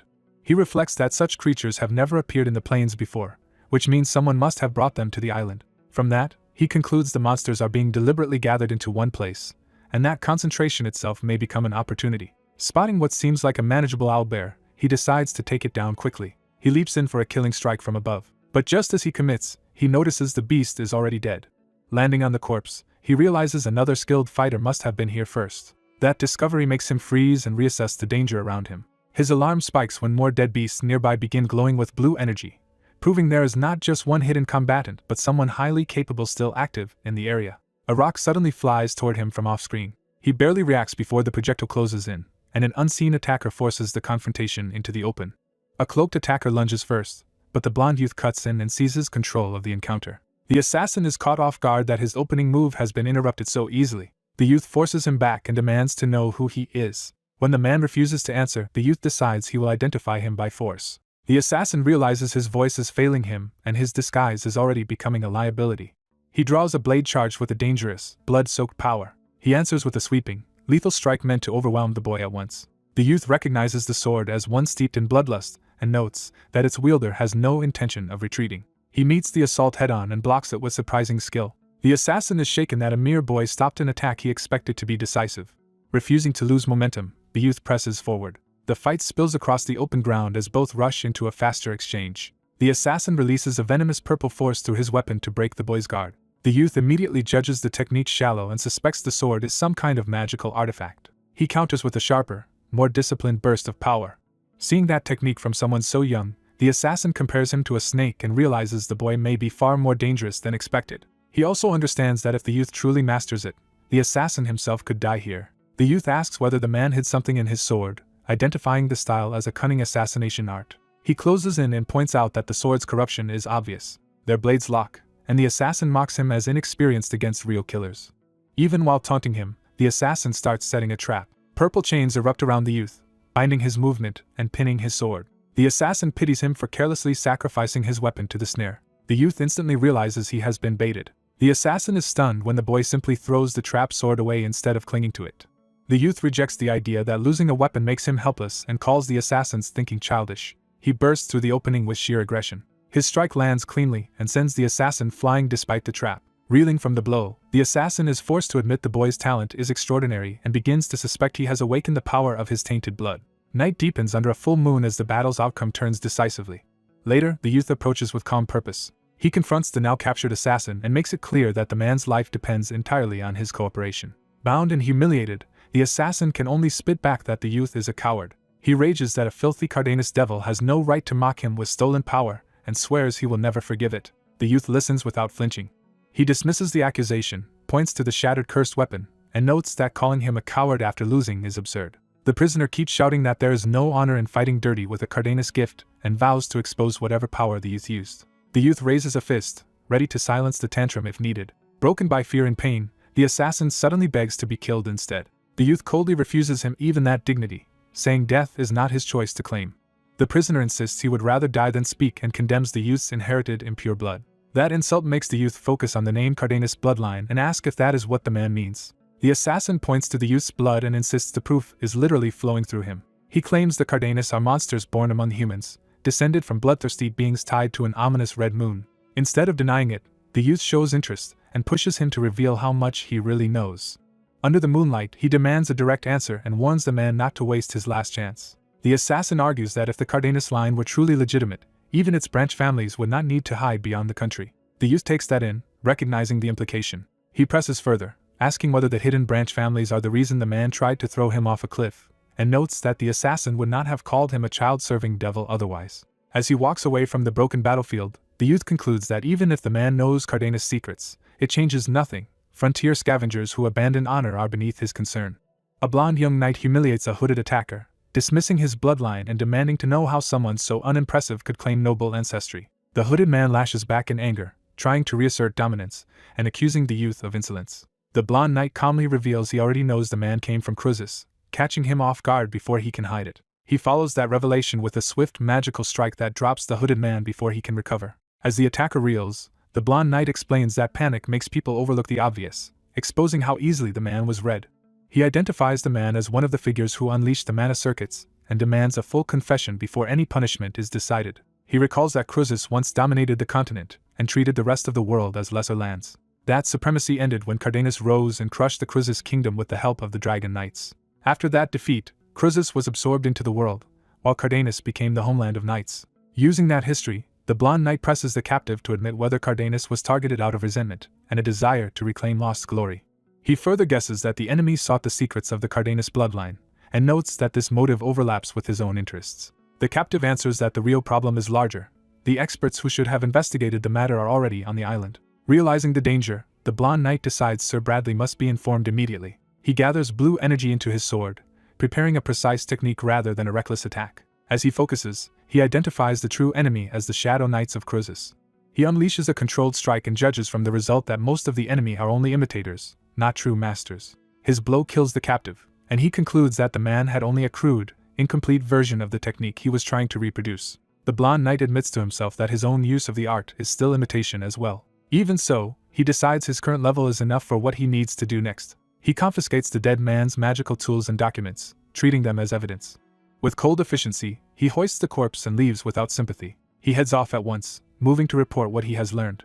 Elsewhere on the island, a hidden camp of small tents sits concealed in the forest, hinting at a larger operation already in motion. At the academy, a few young knights briefly relax after recent upheaval, thinking they finally have time to rest. That calm breaks when one of them senses something strange and warns the others that trouble may be starting again. A blue flame-like signal appears before them, drawing their attention to a grim discovery. They find a hooded corpse marked by that energy, and one cadet urgently calls for Sir Bradley. Bradley arrives, immediately recognizing that the scene points to something serious. He identifies the killing method as Aura Blade, a combat technique only those who have reached the realm of a sword master can use in true battle. Seeing the body and the note left behind, Bradley concludes the written warning is genuine. The note reads like a guilty confession for attacks on the young people, confirming the enemy's involvement rather than denying it. It names the Shadow Knights of Cruzus and warns that many veterans on the island are already being lured toward the center by false emergency reports. Bradley realizes they may still stop the enemy before those forces fully gather, but the situation is already dangerously advanced. He orders an island-wide alarm and declares a state of emergency so everyone will move immediately. The warning spreads across the academy grounds without delay. Knights and trainees rush into motion, assembling as the emergency summons takes hold. Watching the mobilization, the blonde knight understands that Bradley has seen through his intentions as well. He joins the others as the academy shifts from routine to wartime readiness. Bradley addresses the gathered knights and makes clear that this is a real crisis, not a drill. He explains that there are invaders on Cardenas Island whose military strength is formidable. The enemy force includes 30 individuals stronger than the external power realm, with at least one who has reached the transcendent realm of sword mastery. To make the threat understood, Bradley compares that level of power to Commander Fabian of the Young Dragon Knights. He stresses that such monsters can devastate the land so completely that ordinary troop numbers become meaningless. Bradley gives the students a choice: flee through the space gate and wait for reinforcements, or remain and face the enemy. He forces the young knights of Cardenas to decide whether they will preserve themselves or stand their ground. The blonde knight privately thinks actual sword masters should be buying time for these cadets, and that no one should blame them for choosing to withdraw. But after a brief pause, he steps forward to answer for himself. He declares that he will fight. His resolve sparks the others, who vow not to go down easily and to prove what their training is worth. As the decision settles, the blonde knight reflects that choosing to stay in the face of mortal danger is what makes him feel like a true knight at last. A battle cry goes up as the order to fight is given. An army answers in formation, committing itself to the coming clash. A long-haired commander watches with quiet confidence, already in control of the situation. He agrees to honor the chosen course, but makes clear that support for a higher, transcendent objective must still be requested from Commander Prabin. Elsewhere, as dawn rises over the mountains, a new operation begins with a call for everyone to get ready. Someone sets out at once, moving with purpose toward a hidden destination. The blonde youth reaches an earthen pit he had dug near his quarters and realizes he must use this emergency cache sooner than expected. Inside, he finds the protected supplies he once stored there and decides to inspect the magical tools for anything still useful. Most of the equipment has failed, but an enchanted ring still responds, and he invokes haste. The spell surges through him, sharpening his body and driving him into immediate motion. He tests the ring more closely, confirming that the enchantment itself remains intact. From that, he deduces the real problem. His own heart is blocking outside mana, which is why the other magic tools no longer function. That leaves him with only the Shadow Knight's signaling device, which he knows how to operate thanks to what he learned from the 30th Shadow. He decides to use the signal either to draw the enemy in, or to mislead them if they discover him first. With that plan set, he sprints out, keeping one threat foremost in mind: the Sword Master. He steels himself with a vow that he will not let that enemy dictate the outcome. He races across the ravine at full speed, putting distance between himself and pursuit. As he runs, he sends a flare for reinforcements, and reasons that the enemy may hesitate to kill him if they still do not realize who he is. He resolves to crush the attackers in one blow, while they are still unsettled, and presses forward toward Lion's Ravine. At Lion's Ravine, the signal lands and marks the battlefield. A violent purple eruption tears through the ground, announcing a deadly ambush. The blast rips through hidden assailants, and one of them recognizes Cardenas with horror as men are cut down. The attacker is revealed to be a rank monster, a manticore, unleashed as a weapon against the ambushers. The beast emerges in full, its human-like face and mass of tail spines making clear how dangerous it is. Its attack detonates again, scattering blood and debris through the ravine. The surviving cloaked fighters are thrown into chaos as the manticore tears through their formation. In the confusion, they realize the monster is acting alone, and assume they only need to hold out until backup arrives. That confidence falters when another strike cuts in, and they begin to understand they are facing more than a simple distraction. The blonde youth crashes into them with lightning-charged blades, dropping several before they can recover. A survivor is stunned that he knows how to use that power at all. The youth reveals he baited information out of one of them already and mocks the weakness of their organization. Enraged, the remaining assassins rush him together, branding him contemptible. He stands his ground with twin swords and crackling energy, judging that their emotions have made them careless. One assassin lunges in a reckless attempt to finish him despite the danger. The charge ends in failure, and the attacker can only curse his own side's stupidity as blood floods the ground. The youth coldly reminds the survivors that they forgot the true threat they were fighting beside, the manticore. The monster steps forward again, now fully dominating the battlefield. It slams down another purple strike, forcing everyone to reckon with its power. The youth identifies it as a rank master manticore, a rare and terrifying creature with a lion's body and a human-like face. Remembering rumors that such monsters can mimic human speech, he directly asks it who it is. The beast turns to him, acknowledging the question instead of attacking at once. To his shock, it answers in a human voice and identifies him simply as a human. He is left reeling at the reality of a monster speaking human language. The manticore declares that if he wants to fight it, he should do so now, because it intends to die here regardless. Yet it adds that it will not die easily, and is only trying to buy enough time for someone else to arrive. The battlefield around them, littered with dead assassins, underscores the scale of the force it has already used. The youth connects its words to the assassin's leader, the one called the Fifth Shadow, and realizes that person may be the most dangerous figure on this island. Even a surviving assassin admits that against the sword master, he has no chance at his current level. The youth struggles to accept the warning, questioning whether he is really supposed to trust a monster's account. The manticore answers with a challenge. If he truly does not fear death, then he should come and face it. The blonde youth leaves under a warning that his nerve has been noted, but any mercy shown him will not be repeated. Before he can get far, the barren ground trembles under a new threat approaching. A monstrous creature erupts from below, and immediately brands him a foolish human. Instead of panicking, he recognizes the attack as exactly what he expected. He drops low and launches a prepared counterattack with blue energy gathered around his hand. His opening move is aimed straight at the monster's head. The blast slams into its face before it can finish taunting him. He keeps the pressure on in midair, driving through the creature's whipping limbs. His second strike is meant to destroy its lungs and cripple it from within. He follows with a third blow tied to earth itself, pushing his body past its limits because he cannot afford to lose. As he commits to the attack, the gem at his chest flares with light. That sudden glow sharpens his focus and makes him realize what the light is reacting to. He spots the true target nearby and abandons the monster to dive for the green pendant on the ground. At the same moment, a cloaked armored figure descends toward the same object. A surge of green power cuts through the space between them. The armored figure lands hard as the energy passes, forcing a brief separation. The pendant lies exposed for only an instant before a clawed gauntlet reaches for it. The cloaked knight snatches it up and reveals that this was the real prize all along, while the beast had only been a distraction. A hidden observer notices the theft and reacts at once. The knight senses another presence and demands to know who is there. Green magical currents spiral around the battlefield as the unseen force closes in. Using a boulder for cover, the blonde youth realizes he cannot stay hidden if the enemy can detect him from that far away. He decides he must move before the knight can pin down his position. As the search tightens, he thinks through the danger and concludes he needs distance before he can break out safely. The knight pauses, listening and testing the area for movement. When nothing appears, the knight wonders if the sensed presence was only imagination. Even so, the knight trusts that instinct, noting the mission is already straying from the original plan.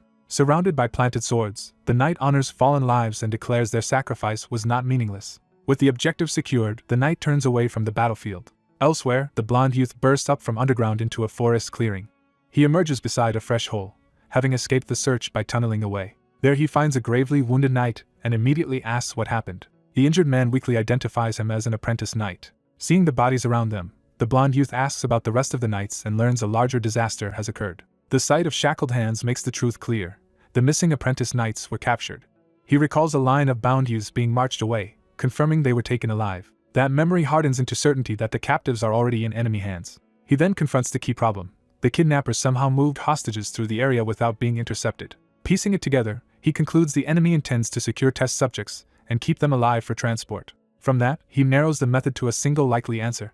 He identifies it as mass teleportation, a spell circle capable of moving many people to one destination at once. Realizing the enemy has already achieved its goal, he knows he has no time to waste. He reasons that moving so many people at once requires a huge ritual site, which makes the destination easier to predict. When he asks about Sir Bradley, the wounded knight says Bradley is still combing the region for the enemy. The blonde youth calmly tells the injured man to rest, while secretly preparing to act.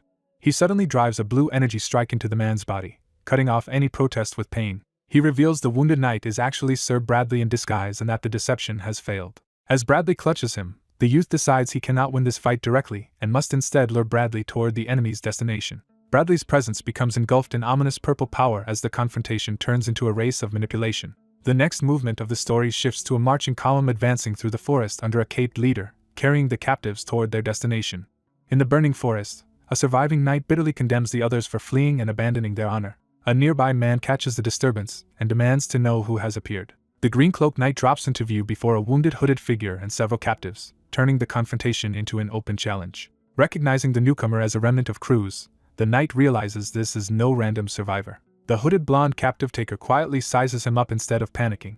He suddenly moves, choosing speed over direct confrontation. A barrier rises around the prisoners as he rushes past, making it clear he is drawing the knight away from them on purpose. He launches into the air and deliberately invites pursuit. The masked blonde man confirms his plan by glancing back to ensure the knight is following. He warns the knight that the captives will not be reclaimed so easily and keeps fleeing at full speed. As blades begin to manifest around him, he threads through the danger without slowing. He twists through the storm of summoned swords with practiced agility. The chase continues across the battlefield, his evasive movement proving he expected this kind of attack. He lands hard but uses the momentum to keep moving. Even the pursuing knight is forced to admit that a supposed remnant of crews should not be this fast. The fugitive decides that luring the knight this far is enough, and that his objective has been met. The knight dives in furiously, determined to cut him down for the insult. At the last moment, the knight senses something is wrong. He finds himself drawn far from the prisoners, while the blonde man lies seemingly downed and another hooded observer remains near the original site. The masked blonde man reveals the real threat has yet to appear, reframing the chase as a distraction. A new armored figure steps forward, confirming the trap is only now beginning. This newcomer mocks the knight for rushing ahead and notes that reaching this place was never the true goal. When accused of masterminding the chaos, he openly admits it is only the first step towards something much greater. The knight denounces the kidnapping of children and vows he will not let the culprit leave alive. The hooded mastermind laughs off the accusation and implies the entire island itself is part of his design. He activates a large-scale teleportation spell, and the battlefield begins to distort around them. The knight realizes too late that the enemy is attempting mass teleportation and tries to stop him. The mastermind reveals there are 15 minutes until full activation and declares he will personally hold the knight off until then. Green energy surges around the knight as the enemy engages him directly and dares him to struggle. The knight is caught off guard by the sudden magical assault and the scale of the enemy's power. Elsewhere, the blonde masked infiltrator tells Sir Bradley to endure a little longer while he moves into position. He commits himself to rescuing the captured knights before the larger plan can finish. A magic circle forms over the encampment, showing the teleportation ritual is spreading across the area. The infiltrator slips into the enemy camp and heads for the structure where prisoners are being held. Seeing most guards drawn away by the mastermind's presence, he realizes this is the opening he needed. Inside, he finds multiple bound knights seated under guard, including the blonde youth and Sir Bradley. Their restraints are magical, not ordinary chains. He cuts through the enchanted bindings with a blue energized blade. The shackles fall away, and the prisoners realize they have been freed. Confused, they question why someone linked to crews would help them. He refuses to explain, orders them to escape immediately, and keeps his focus on getting them out alive. The freed knights gather themselves, shaken but ready to move. The infiltrator quietly identifies with them as fellow knights despite the suspicion surrounding him. Understanding his intent, the rescued knights offer heartfelt gratitude. A sudden impact interrupts the moment, signaling that enemies have arrived. The infiltrator remains calm, deciding that with the hostages freed he can now fight without restraint. He turns coldly toward the remaining opponents, ready to settle the rest. He advances with twin blades as a hooded enemy faces him from the entrance. Blue energy erupts from his sword in a decisive strike. The attack tears through the hooded foe in one clean motion, beginning his counterattack against the camp. A hooded blonde fighter tears through lesser enemies in a burst of blue force, deciding it is time to clean out the battlefield. He drives the assault forward so brutally that one victim can only cry out before being overwhelmed. A sudden red slash cuts through the chaos, signaling a deadlier threat entering the fight. That threat strikes back with venomous green power, catching the blonde fighter in a violent counter. The armored assassin treats the clash like amusement and mocks the young swordsman for being only mildly entertaining. He declares the contest finished and boasts that no future swordsman will ever surpass his own mastery. Mid-boast, he senses a far more important presence approaching and realizes the one he has really been waiting for is finally here. Something descends from above, interrupting the duel and forcing attention skyward. The blonde fighter tracks the newcomer as a dark figure drops into the battlefield. Green energy erupts on impact, and the arrival lands with enough force to shake the ground and seize control of the scene. Recognizing the newcomer as the fifth shadow, the blonde fighter immediately understands who has intervened. The assassin is stunned that the hidden leader of their enemy organization has appeared in person, then coldly dismisses his fallen allies as expendable. Even so, he resolves to kill this famous opponent himself. A vast magic circle forms overhead as the new arrival surveys a field already littered with corpses.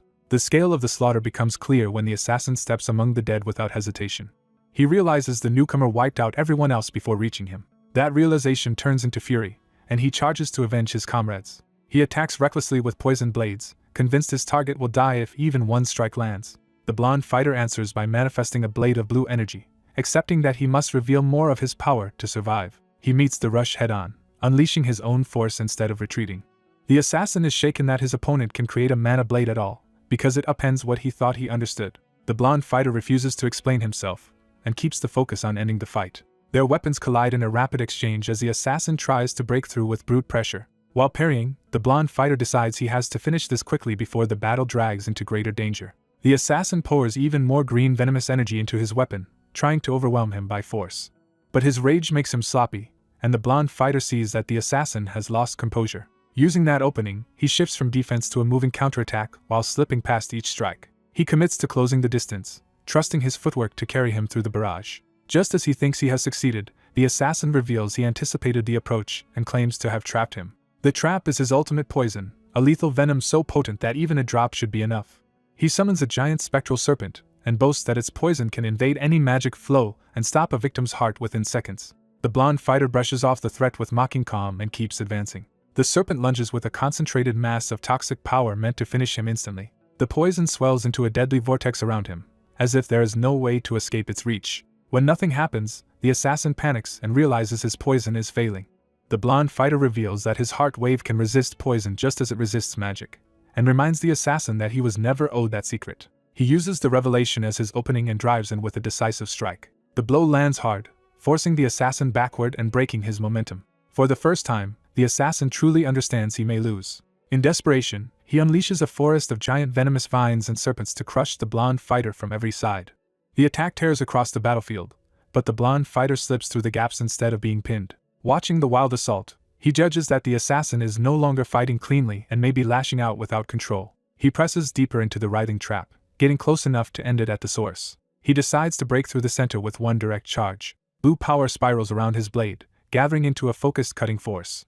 He bursts through and slices across the assassin, carving past the defenses in a single clean pass. Wounded and rattled, the assassin can only curse the boy he had mocked moments earlier. Black venom-like blood runs from his eye as the damage and backlash begin to show. Refusing to accept defeat, he vows to drag his enemy down with him even if it costs his own life. The battlefield erupts again as his monstrous vines surge outward for one last desperate attempt to consume everything.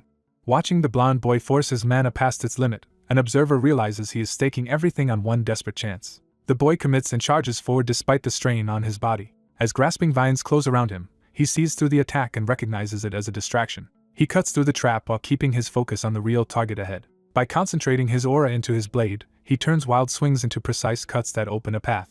He keeps carving through the vines, forcing his way straight toward the enemy controlling them. Once the path clears, he spots the hooded opponent and realizes he can finally reach him. He lunges in for a direct strike before the enemy can retreat again. But his blade is stopped by a magical barrier, revealing the enemy had prepared for this too. Even so, the impact throws the hooded man off balance and exposes that he is armed with both sword and magic. Before the boy can press the advantage, the enemy's hand snaps out to seize control of the exchange. The hooded man catches him at close range and scolds him for fighting too recklessly. He reveals that he had been watching from the start and that, this close, the exhausted boy no longer has any chance of winning. Confident the fight is over, the enemy declares the boy's luck spent and prepares to finish him. A new voice cuts in and calmly denies that outcome. Dark energy lashes out from the newcomer before the hooded man can react. The red-caped commander turns, having intervened at exactly the critical moment. He descends into the battlefield and strikes from above, catching the hooded man off guard. The enemy is stunned that someone appeared without his noticing. The commander cuts him down and treats him as just another foe added to the many he has already slain. As the boy drops to one knee, the commander notes that the assassin had been so intent on killing him that he failed to sense a stronger threat approaching. The boy drives the point home, naming Commander Fabian as the one the assassin overlooked, leaving the enemy shaken by the impossibility of it. Fabian apologizes to Leonard for arriving late, making clear the blonde boy's name and that he was the one being protected. He praises Leonard's rapid growth since they last met, and Leonard gratefully credits him with saving Bradley as well. Another knight approaches as Fabian says he has questions, though the immediate danger seems contained. Leonard, battered and exhausted, asks to postpone any explanation until after he has slept. Fabian readily agrees and tells him to take the time he needs to rest. But the enemy has not given up, and his intent hardens again. He begins transforming his body with sinister green-black power, vowing to clean up what remains. The hooded man rises in a monstrous state and insists the battle is not over. Fabian answers with contempt, seeing the enemy's fixation as something warped and inhuman. He moves to end the fight immediately before the creature can do more harm. Yet in the same instant, the enemy slips past him and dives straight toward the kneeling Leonard. Fabian realizes too late that Leonard had been the true target from the very beginning. The assassin reveals his plan at last. If he cannot take Leonard alive, he will kill him instead. Leonard can only stare as the attack closes in faster than he can respond. A surge of blue power erupts between them and intercepts the killing blow. The battlefield is swallowed by that blue, watery magic as the attack is diverted. The assassin's transformed body begins to break apart, and he realizes he has been completely outplayed. With the danger past, Fabian condemns the enemy's willingness to resort to such a tactic, while noting that the teleportation magic used to snatch Leonard away remains a troubling unknown. Fabian admits he misread the situation and lowered his guard because he believed Leonard was the one under attack. The green-caped knight concludes that Leonard himself was always the intended objective. He reasons that the enemy saw Leonard as a threat great enough to make him betray his own beliefs. The scale of Leonard's growth is underscored by the memory of him already crossing blades with the master of the Transcendence realm. The green-caped knight says he has seen many prodigies among the young dragon knighthood, but never growth this extreme in so little time. He begins to suspect that Leonard may become a new legend in the Empire's history. Fabian agrees, believing Leonard's recent achievements have already surpassed what anyone expected of him. He resolves that Cardenas must find the boy no matter what, making Leonard's safety a priority. Elsewhere, Leonard lies adrift in blue water as if carried away by the same magic, while a final plea urges him to stay safe until they meet again. Unconscious and battered, Leonard floats in that strange refuge, only beginning to stir. A blond young man notices strange glowing figures drifting around the ship at night and realizes something is deeply off. As he wakes, the rocking beneath him and the smell of salt tell him he is aboard a vessel rather than where he last remembers being. His sharp red-eyed stare shows him forcing himself fully alert despite his injuries and confusion. A red-haired woman greets his awakening, making it clear she has been watching over him after rescuing him. She immediately presses him for answers, expecting gratitude and an explanation from the man whose life she saved.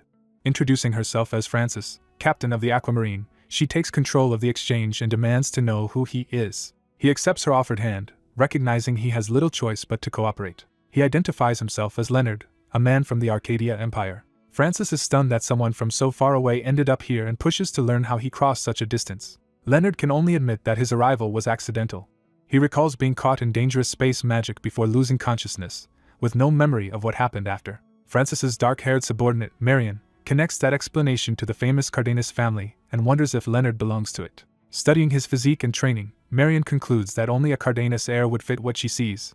Leonard confirms he is from Cardenas and starts to realize that his family name carries weight even across the sea. That recognition alarms Francis and Marion, who suspect his presence could bring trouble and decide they must proceed carefully.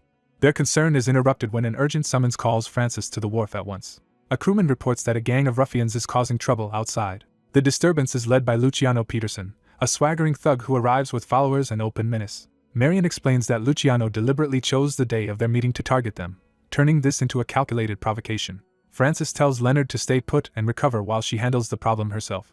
As she and Marion put on their coats and prepare to leave, they also arrange proper clothes for Leonard, treating him as a guest for now. Left behind, Leonard watches them go and weighs the strange turn his fate has taken. Before she leaves, he asks Francis the question that matters most to him: why she saved a stranger. She pauses, showing the question reaches her more than the earlier interrogation did. Francis answers that she could not ignore someone in need, revealing a stubborn moral code beneath her authority. Leonard silently absorbs that answer, measuring the kind of person she is. He decides her refusal to abandon him is exactly why she deserves his help, and he fixes on Francis as someone worth backing. At the bright harbor, the confrontation waits at the end of the pier. Francis and Marion approach Luciano together, meeting the threat directly instead of hiding from it. Luciano greets them with mocking familiarity, making clear he believes he controls this encounter. Francis refuses his false charm and treats his presence as an insult rather than a negotiation. Her contempt catches him off guard for a moment. Marion escalates by putting a blade to him and demanding to know why he dares harass them so openly. Francis recognizes him fully as Luciano Peterson, confirming this is no random street nuisance but a personal power play. Luciano brushes Marion aside and insists that only he and Francis matter here, trying to isolate the true decision-maker. He addresses Francis directly and demands she stop resisting and surrender the Aquamarine. Francis rejects him, saying the ship is a treasured family legacy and not something she will hand over for his convenience. Luciano counters that her father's death does not make everything his, revealing he is contesting her claim and trying to strip her authority. Francis stands firm and orders him to leave, making it clear the Aquamarine is not for sale or surrender. Luciano drops the pretense of civility, and warns that her refusal will only make things uglier.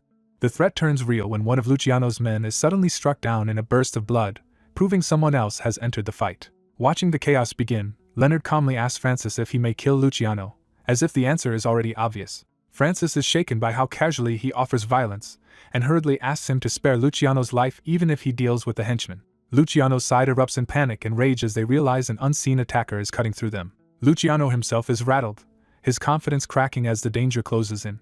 Leonard appears in the fray and taunts Luciano's men for failing to protect their boss, turning their numbers into a humiliation. He unleashes a crescent of blue power, revealing that his strength is far beyond that of an ordinary castaway. The attack tears through the area in sweeping arcs, smashing apart the battlefield and scattering the enemy. Leonard follows through with precise sword force, his strike breaking through resistance without slowing. He finishes the exchange by slamming another thug down in a brutal blow, decisively seizing control of the fight. Two women arrive at the aftermath of a one-sided fight, immediately establishing control over the scene. The blonde woman realizes the swordsman defeated his enemies before she could even draw, and starts wondering whether this is the strength of Cardenas. Their stunned target is abruptly forced down, ending any thought of resistance. A blonde swordsman approaches the fallen man and calmly asks how they want to finish this. The two women pause, reassessing him now that his power is undeniable. He notices their hesitation and invites them to speak plainly. The blonde woman explains that, despite appearances, the beaten man is the son of Atlantis' highest authority. That revelation makes the situation far more politically dangerous than it first seemed. She clarifies that Atlantis is governed by the Union Council, which rules the Sea Nation. The man they subdued is Pablo L. Orlando Peterson, a figure tied directly to that ruling power. The swordsman learns Pablo is one of the top 5 members of the Council's son, and realizes he has stumbled into bigger trouble than expected. The blonde woman introduces herself as Francis. Without backing away, the swordsman offers to serve as her bodyguard for the time being. He adds that staying close to her will also help him gather the information he needs. With bodies scattered around them, Francis repeats the offer in disbelief, trying to process how quickly the alliance is forming. She accepts and reaches out to make it official. They shake hands and agree to work together, turning a chance encounter into a partnership. He gives his name as Leonard, and the introduction settles into mutual respect. As Pablo crawls nearby, Leonard asks what should be done with him and suggests locking him up somewhere. Francis decides sparing him is enough, noting that even his own father seems to have given up on him. Leonard is relieved to hear Pablo can survive as long as his limbs remain intact, which tells Francis his standards for mercy are unusually low. Francis steps forward, ready to move on from the incident. She tells Leonard to follow without worry because she has somewhere important to go, and he agrees to continue guarding her. Leonard accepts the role without hesitation. As they walk, Francis drops the formal distance, saying he can call her Fran if he is comfortable with it. Leonard tries the nickname, and Fran is unexpectedly flustered by hearing it aloud. Privately pleased by how natural it sounds, Fran decides this arrangement may turn out better than expected. Their route opens into Atlantis' spectacular water-wreathed cityscape.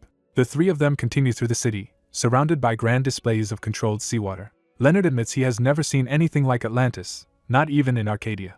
Fran explains that the city values appearance above all else, and that this showiness is exactly what draws so many adventurers. She leads him toward a towering destination and reveals they are heading to the place where adventuring parties are managed. Leonard learns the organization is the B007 Aquamarine Party. Fran verifies herself as Aquamarine's leader and confirms that Leonard's credentials have been accepted. She tells him Zephyrus Hall is a lounge reserved for B-rank adventurers and above.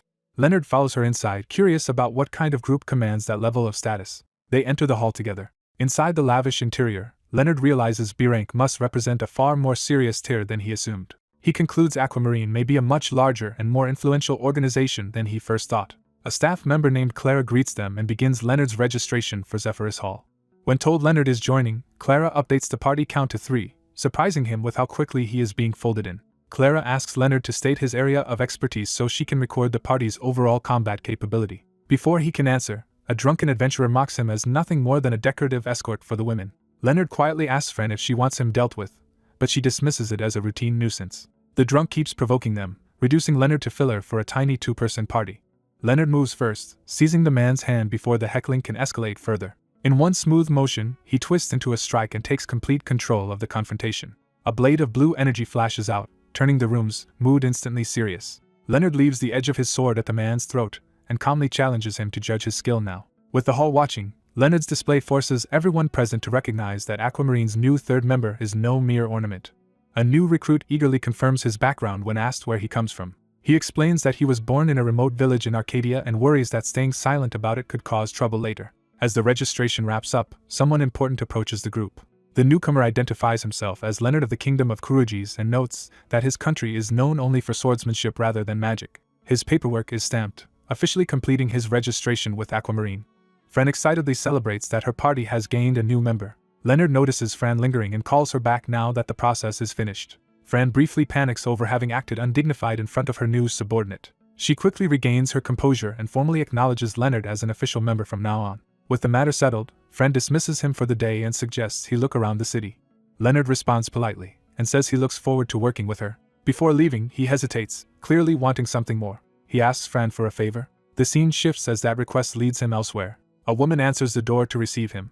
She recognizes him as Leonard and says Fran has already told her about him, inviting him inside. Leonard respectfully accepts her invitation.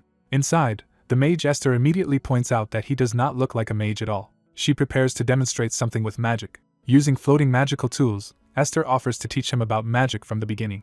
Over tea, Leonard explains the real reason he came. Ever since he was swallowed by space magic, he has needed a way to counter it. He admits he knows almost nothing about magic and wants to understand it well enough to defend himself. Esther considers his situation carefully. She concludes that he is not trying to become a mage, but a magic swordsman. Esther says the best way to learn magic is to experience it directly, even if that method is hard for most people to accept. She explains that Aura users employ spirit stones to amplify mana and presents a specially prepared stone embedded with a magic circuit. Leonard insists he wants to use magic itself, so Esther begins forcing mana through the circuit to make his body feel it directly. The process overwhelms him immediately, but Esther warns that his unusual constitution makes this the fastest route. She presses on because, as Aquamarine's mage, guiding him is part of her duty. Esther frames the lesson as a necessary burden of her role and continues the experiment. Leonard strains in pain, shocked that something Esther expected to be easy is so difficult for him. Seeing his reaction, Esther realizes his body may truly be abnormal. The mana suddenly surges out of control and erupts from Leonard. The room fills with scattered blue magical energy as the burst spreads. Even the tea on the table ripples from the shock of the release. Esther notes that the intensity was unusual but sees the disturbance beginning to settle. Once the surge calms, she checks whether Leonard is still conscious and stable. He answers that he is fine, though still catching his breath. Inside him, his blood flow and mana circulation are shown to be intertwining in a way unlike normal magic use. Leonard reveals that during the ordeal he managed to reinterpret one of the spells engraved in the stone. When he identifies it as magic missile, Esther is stunned that he could grasp and alter even a basic spell so quickly. He demonstrates the result by launching the spell in a newly shaped form. Leonard explains that he found the original spell inefficient and reworked it into a sharp dagger-like attack instead. Esther is astonished that he not only changed a spell's structure but produced multiple copies at once. Realizing how extraordinary this is, Leonard asks whether Esther would let him study her magic circuits as well. He clarifies that he has no improper intentions and only wants to understand how her magic works. The story shifts to the Atlantis Magic Tower, suggesting a new setting and development. Inside the tower, papers suddenly scatter through a grand library-like hall. A man in blue stands amid the flying documents and books, clearly irritated by the disruption. He complains bitterly about being burdened with yet another hassle.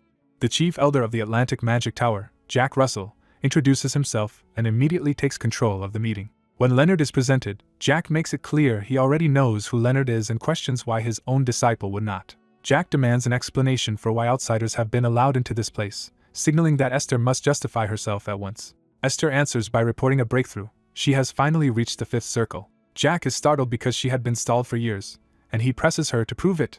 Instead of arguing, Esther demonstrates her progress with magic. She unleashes a compressed fireball, showing a level of control and force beyond her old limits. Esther explains that she learned to reshape fire magic by compressing and spinning it to maximize its power. She credits Leonard for repairing her circuits and advising her, while he warns that using such magic indoors is dangerous. The spell slips beyond Esther's control, confirming Leonard's concern.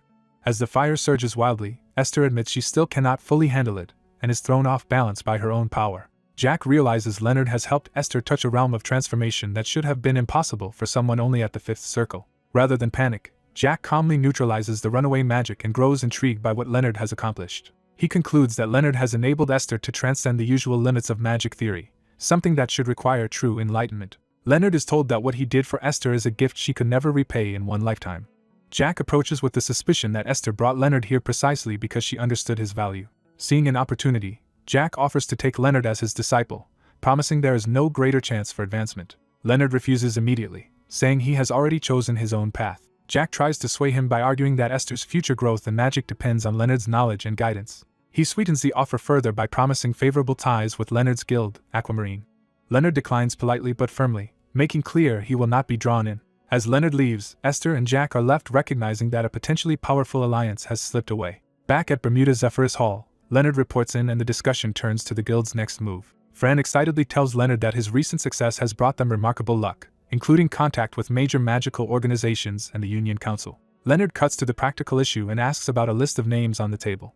Fran explains these are people they want to recruit because the guild cannot expand its operations without more members. The need is urgent, since Aquamarine cannot even reach B rank without stronger personnel. Leonard agrees in principle that stronger recruits would improve the guild. Fran confirms that this is exactly the problem they are trying to solve.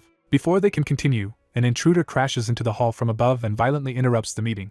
The attacker mocks the guild and demands to know where their leader is, treating the place like easy prey. Clara, a one-eyed archer from the guild, steps forward to confront the threat. She fires a spirit-infused arrow that pins the intruder's weapon and instantly shifts the balance. The ambusher is knocked off his momentum and reduced to panic by Clara's counterattack. Clara dismisses him as worthless, making it clear she is not intimidated. More hostile footsteps approach, revealing that the first attacker was only the beginning. A group of thugs surrounds Clara, belittling her and demanding that she stop resisting and hand over Santa Maria.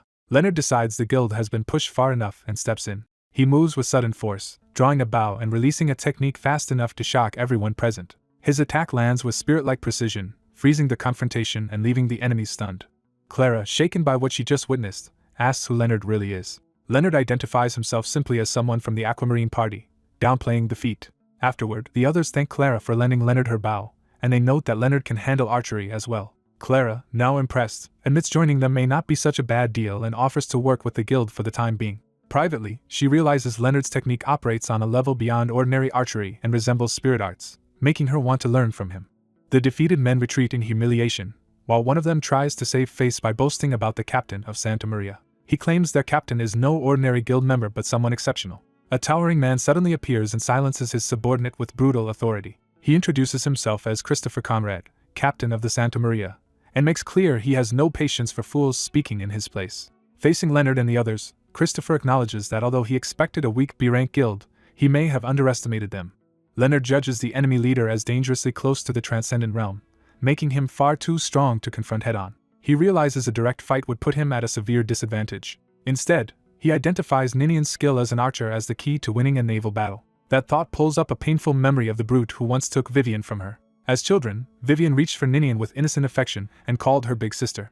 Ninian tried to deny it because she was only a half-blood elf, but Vivian happily insisted they were sisters anyway. Ninian remembers that bond as precious, especially because Vivian's spiritual talent far surpassed her own. For a time Vivian was not just family but Ninian's closest companion, until that happiness was suddenly destroyed. The memory turns brutal as Vivian is cut down in front of her. Wounded and desperate, Ninian recalls the man mocking the idea that help from a distant elf settlement could ever arrive in time.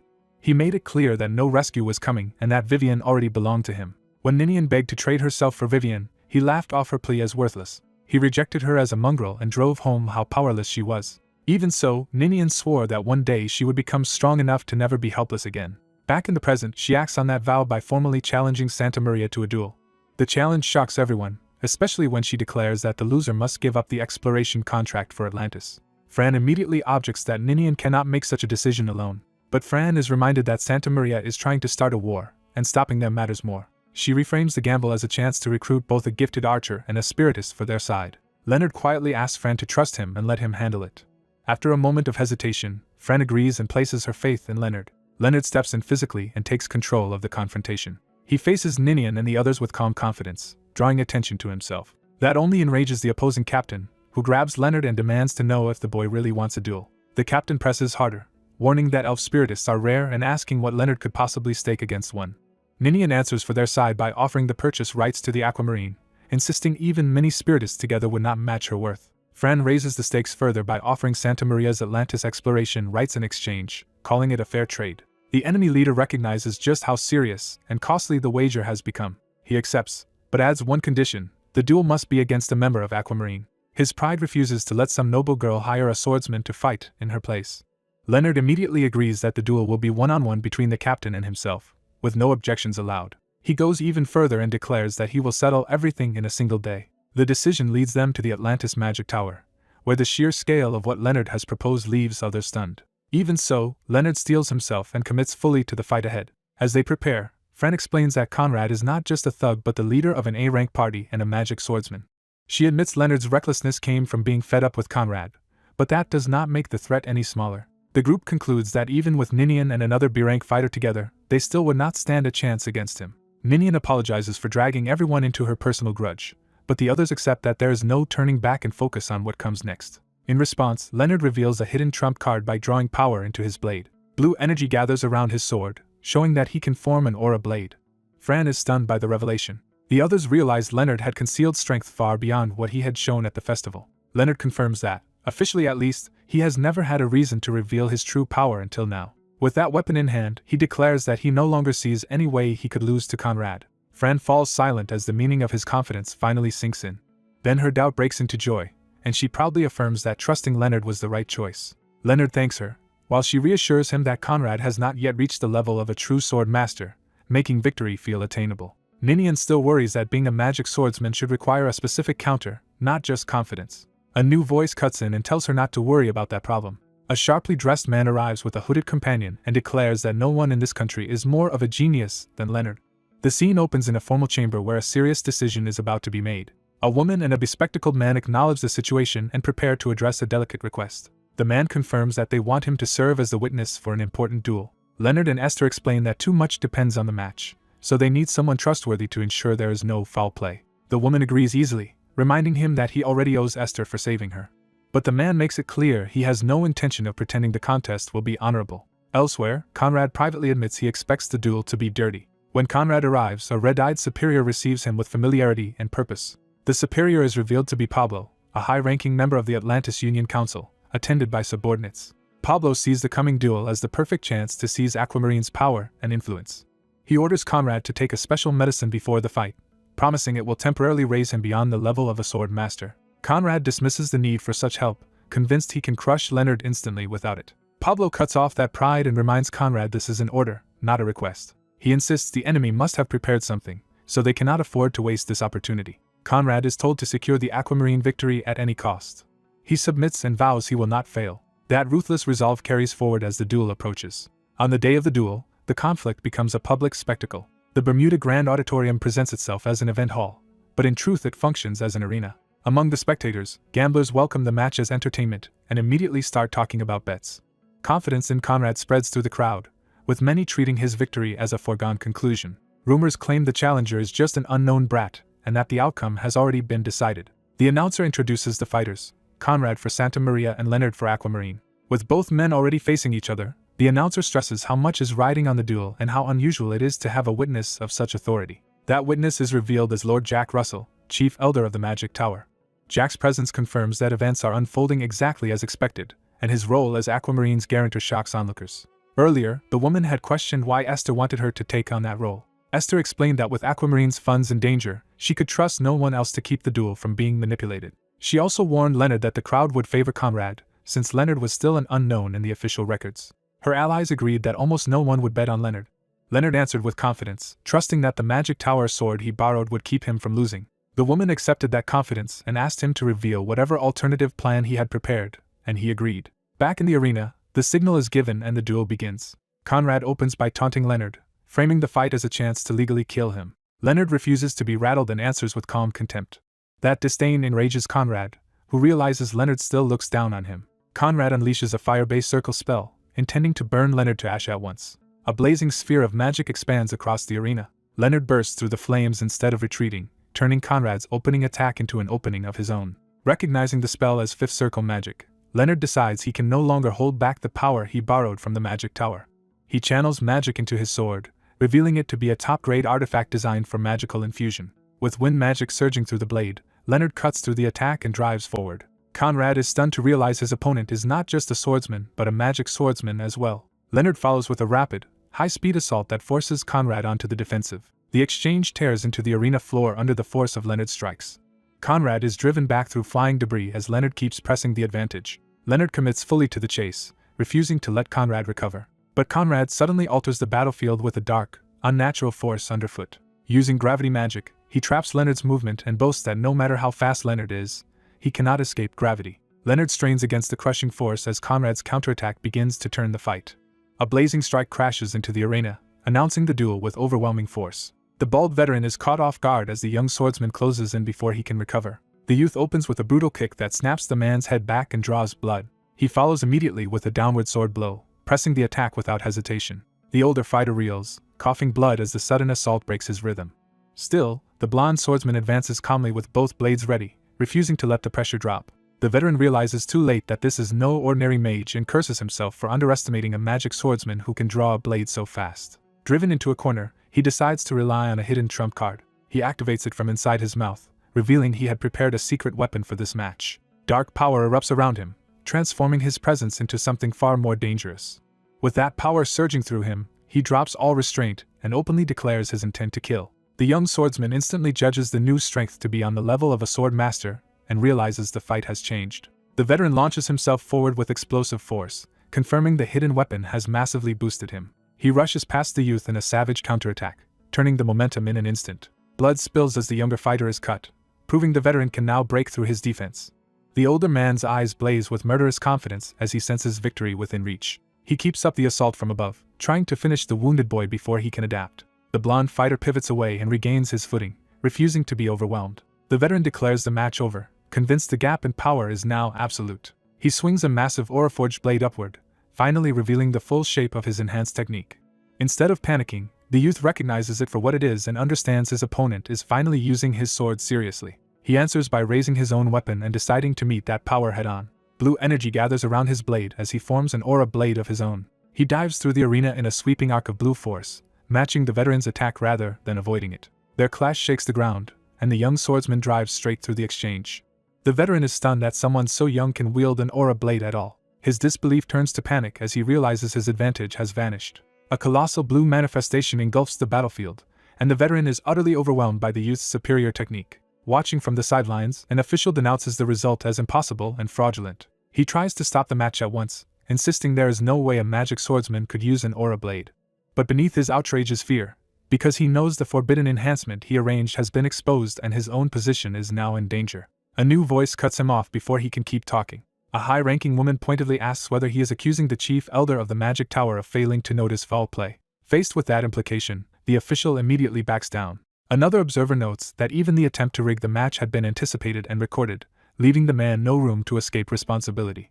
As the disgraced official stares at the ruined arena, the others turn to the next question of how to settle matters with Leonard. Meanwhile, the blonde victor stands over the aftermath with his sword in hand, having decisively won the duel. The story then shifts away from the arena to a ship at sea, marking the start of a new stage in their journey. A hand slaps down on a chart with good news. Their proposal has been approved. The group learns this means they can finally enter A-rank waters, though formal recognition as an A-rank clan still requires more conditions. They are reassured that the duel's prize money is so large that finances will not be a problem for a while. The orange-haired leader thanks Renard, and he answers with respectful loyalty. Before the moment can settle, hurried footsteps announce new arrivals. Two sisters approach Renard and thank him sincerely for saving them. One of them, Vivian, introduces herself as a wind spirit elementalist and admits she hardly knows how to repay him. Renard downplays it, saying their interests simply aligned, while the leader formally introduces herself and the clan. The sisters still worry they are receiving too much help and ask whether there is any way to repay the favor. The leader dismisses the distance between them and tells them that comrades do not need to keep score like that. She then has Marion take them to their rooms, keeping the atmosphere light with playful familiarity. That night on deck, the leader stands with Renard under the open sky as their voyage toward the next chapter continues. Fren asks whether everyone was dismissed early because of him, sensing she has arranged this private moment for a reason. She admits she has never told him why she wants to raise their clan to A rank, and prepares to reveal the motive. Fran realizes he already has some idea, even if she has not said it outright. Instead of answering immediately, she asks him to walk with her so she can explain properly. He agrees and invites her to speak freely as they leave together. Her explanation begins with a memory from 8 years earlier at the Union Council. Back then, the Council was debating whether to send forces into a dangerous Fifth Sea Zone where a massive rift had opened. Jord of Aquamarine warned that the threat resembled the demonic lands overseas and could become a source of otherworldly corruption. Another leader dismissed the concern, arguing that the rift was already under control. He insisted no new rift would appear for decades and praised Pablo's frontline judgment over anyone else's. Jord countered that such confidence meant nothing if something unforeseen occurred. Pablo pushed for action anyway, tempted by the chance to harvest valuable otherworldly byproducts from the danger zone. Jord's anger sharpened as he heard greed outweigh caution. Pablo pressed him aggressively, demanding to know why he opposed the plan so fiercely.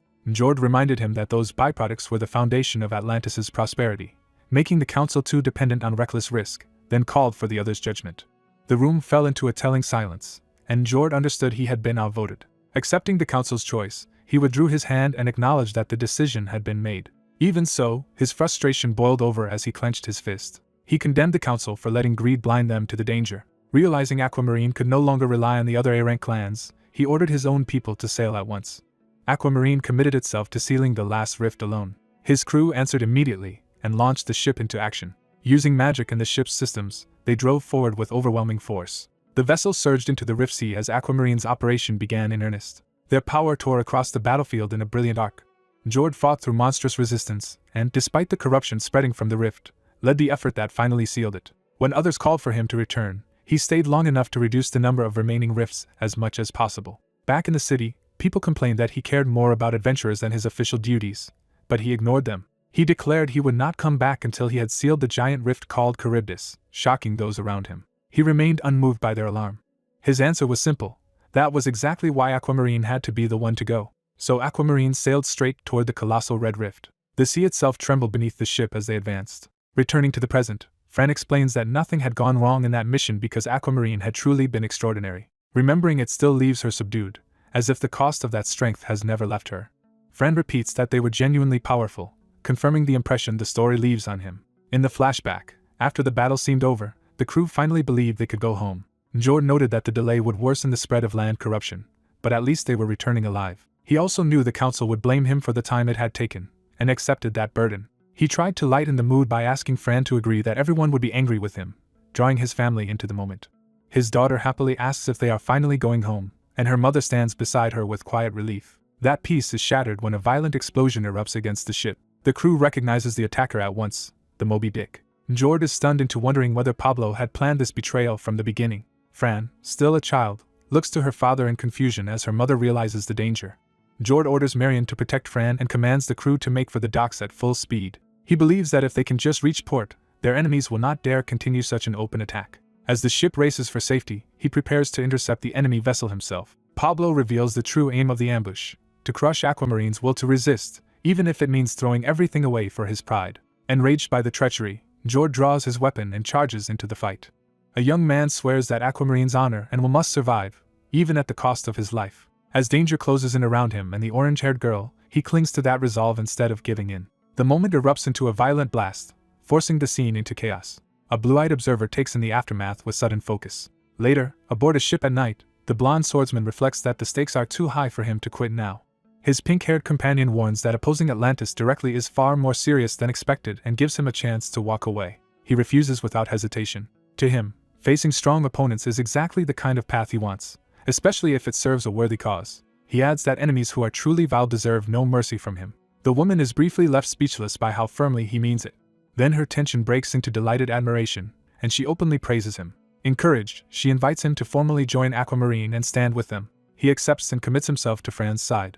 By daylight, their alliance moves from words to action aboard the ship. The blonde recruit begins training in earnest, moving through sword drills with controlled speed.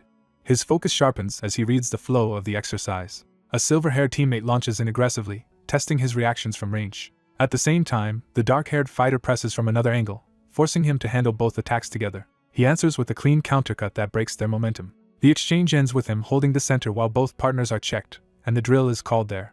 The dark-haired woman realizes their teamwork will be crucial for the journey ahead. The silver-haired girl notes that their coordination is steadily taking shape. Before they can continue, a visitor arrives, having come specifically to see this rising group. The man introduces himself as Benjamin of the Bermuda A-Rank Hall and reveals he watched their match because of rumors that the blonde fighter defeated two notable A-Rankers. He admits that overcoming both Marion and Ninian at once is impressive even by his standards. But he points out a problem. Despite their talent and spirit, Aquamarine is still only a 4-person A-Rank party. Fran understands immediately that their real weakness is numbers. Benjamin confirms they have enough strength for the rank but not enough members to operate officially, so they ask how many more they need. His answer is simple: 2. If they recruit 2 more people, he can promote them to full A-rank status at once. With that goal in mind, the search for new members begins in town. The blonde swordsman and a cloaked companion discuss how hard it is to find anyone suited to a party this unusual, though he thinks he may have spotted a possibility. Something nearby catches his attention and confirms his instinct. A local gang blocks their path and warns them they have wandered into dangerous territory. The thugs make it clear this street belongs to Galeno and that outsiders, especially youngsters, are not welcome. Their leader escalates the threat, promising violence even if the pair leaves now. The blonde fighter moves first, slipping inside the threat and striking before the thug can capitalize. He makes it clear he had no intention of fighting, but once weapons were drawn, standing still was no longer an option. With a casual blow, he sends the first attacker flying and shows the gap in skill immediately. The thug crashes away in pain, utterly overmatched.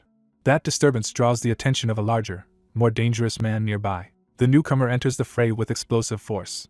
He attacks so suddenly that the blonde swordsman is forced into the air to avoid being crushed. Even then, the heavy strike nearly catches him from below. He realizes at once that this opponent is far faster and heavier than the street rabble. The man reveals another layer of danger by whipping chains around his polearm, turning it into a far more unpredictable weapon. He uses that chained weapon to control the space and drive the blonde fighter back mid-movement. Confident and battle-hardened, the veteran boasts that someone who fights for survival every day will not be troubled by a mere child. He sweeps the chained blade in a wide arc, forcing the blonde swordsman down while the cloaked companion watches the opening exchange. From the ground, the blonde fighter answers coolly that he had just reached the same conclusion about his opponent. Francis is stunned to realize the man before her is Galeno. Galeno recognizes Francis in turn and is surprised that the child he once knew has grown into an adult. Her blonde companion confirms that this is the wailing Galeno they have been searching for. Caught off guard, Galeno asks why they suddenly came looking for him. Francis explains that she intends to restore Aquamarine and needs Galeno's help to do it. She invokes Dentuso of the Storm, saying that as his brother Galeno has the strength to help bring back Aquamarine's legendary hero. Francis pleads with him to join them, believing his abilities could quickly return their nation to glory. Galeno refuses immediately and tells Francis to go home. As he turns away, he reminds her that Aquamarine once made enemies of both Moby Dick and Atlantis. He argues that if even his brother could not overcome that burden, there is no reason to expect him to succeed. Galeno declares that he is finished following a path that leads nowhere. He leaves Francis with a warning to abandon her stubborn dream and speak of something better if they ever meet again. Francis realizes persuasion has failed, but her companion asks her to wait. She is startled as he decides to take matters into his own hands. Before she can stop him, the blonde swordsman lunges forward. He launches himself straight at Galeno from above, forcing the encounter into combat. Galeno whirls around in shock, demanding to know what the young man thinks he is doing. He reacts instantly, swinging his spear to intercept the charge. The blonde fighter insists that if words cannot move Galeno, a fight might. He crashes through the warehouse space with enough force to blow past the men around Galeno. The impact tears through the interior and leaves the area shaking with debris and dust. When the dust begins to settle, the young man advances calmly instead of retreating. He throws Galeno's own words back at him, saying a man who claims his path has no future should at least be able to face the front of it. Knocked down but not broken, Galeno rises in anger and curses him. Still trying to understand the provocation, Galeno demands an explanation. The blonde fighter answers that this confrontation is exactly what Galeno needed to accept. He promises to prove it through the duel itself. Assessing the situation, he admits his spearmanship is inferior to his swordsmanship, but decides it is enough to draw out Galeno's true self. He recognizes that when it comes to rank and experience, Galeno is the genuine article. Galeno accepts the challenge with lethal seriousness and warns that choosing a spear means choosing death. Their weapons collide with explosive force as the duel truly begins. Galeno's spearhead whips through the air in a vicious, precise arc. The blonde fighter meets the assault head-on, matching Galeno's chained spear with agile movement. Galeno realizes his opponent is reading his attacks. The younger man breaks through Galeno's rhythm and lands a hard kick that sends him reeling. Without gloating, he praises Galeno's skill and implies that such mastery could only come from relentless training. He keeps pressing, battering Galeno with a sequence of controlled strikes. Galeno explodes in frustration and surges forward with brute force. As he attacks, he reveals the source of his obsession. His brother and master was the one who taught him everything. That admission jolts him, as if he has spoken a truth he had been refusing to face.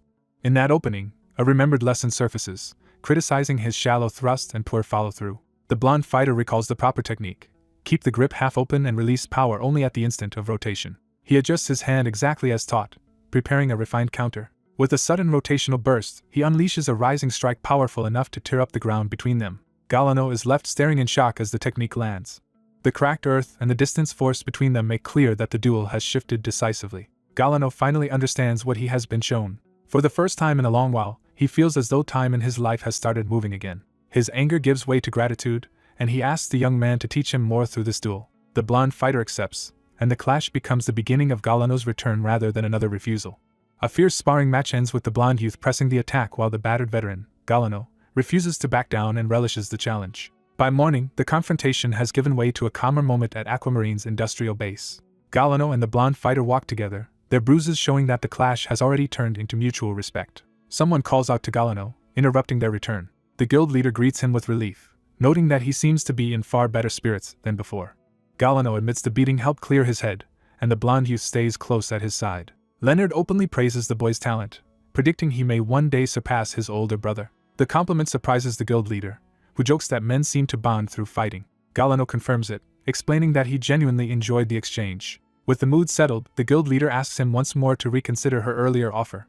She reminds Galano that her father once brought dentists into their side and now wants Galano to join Aquamarine as well. She formally invites him into the party, extending her hand in earnest. Galano accepts the gesture but makes clear he cannot simply agree on the spot.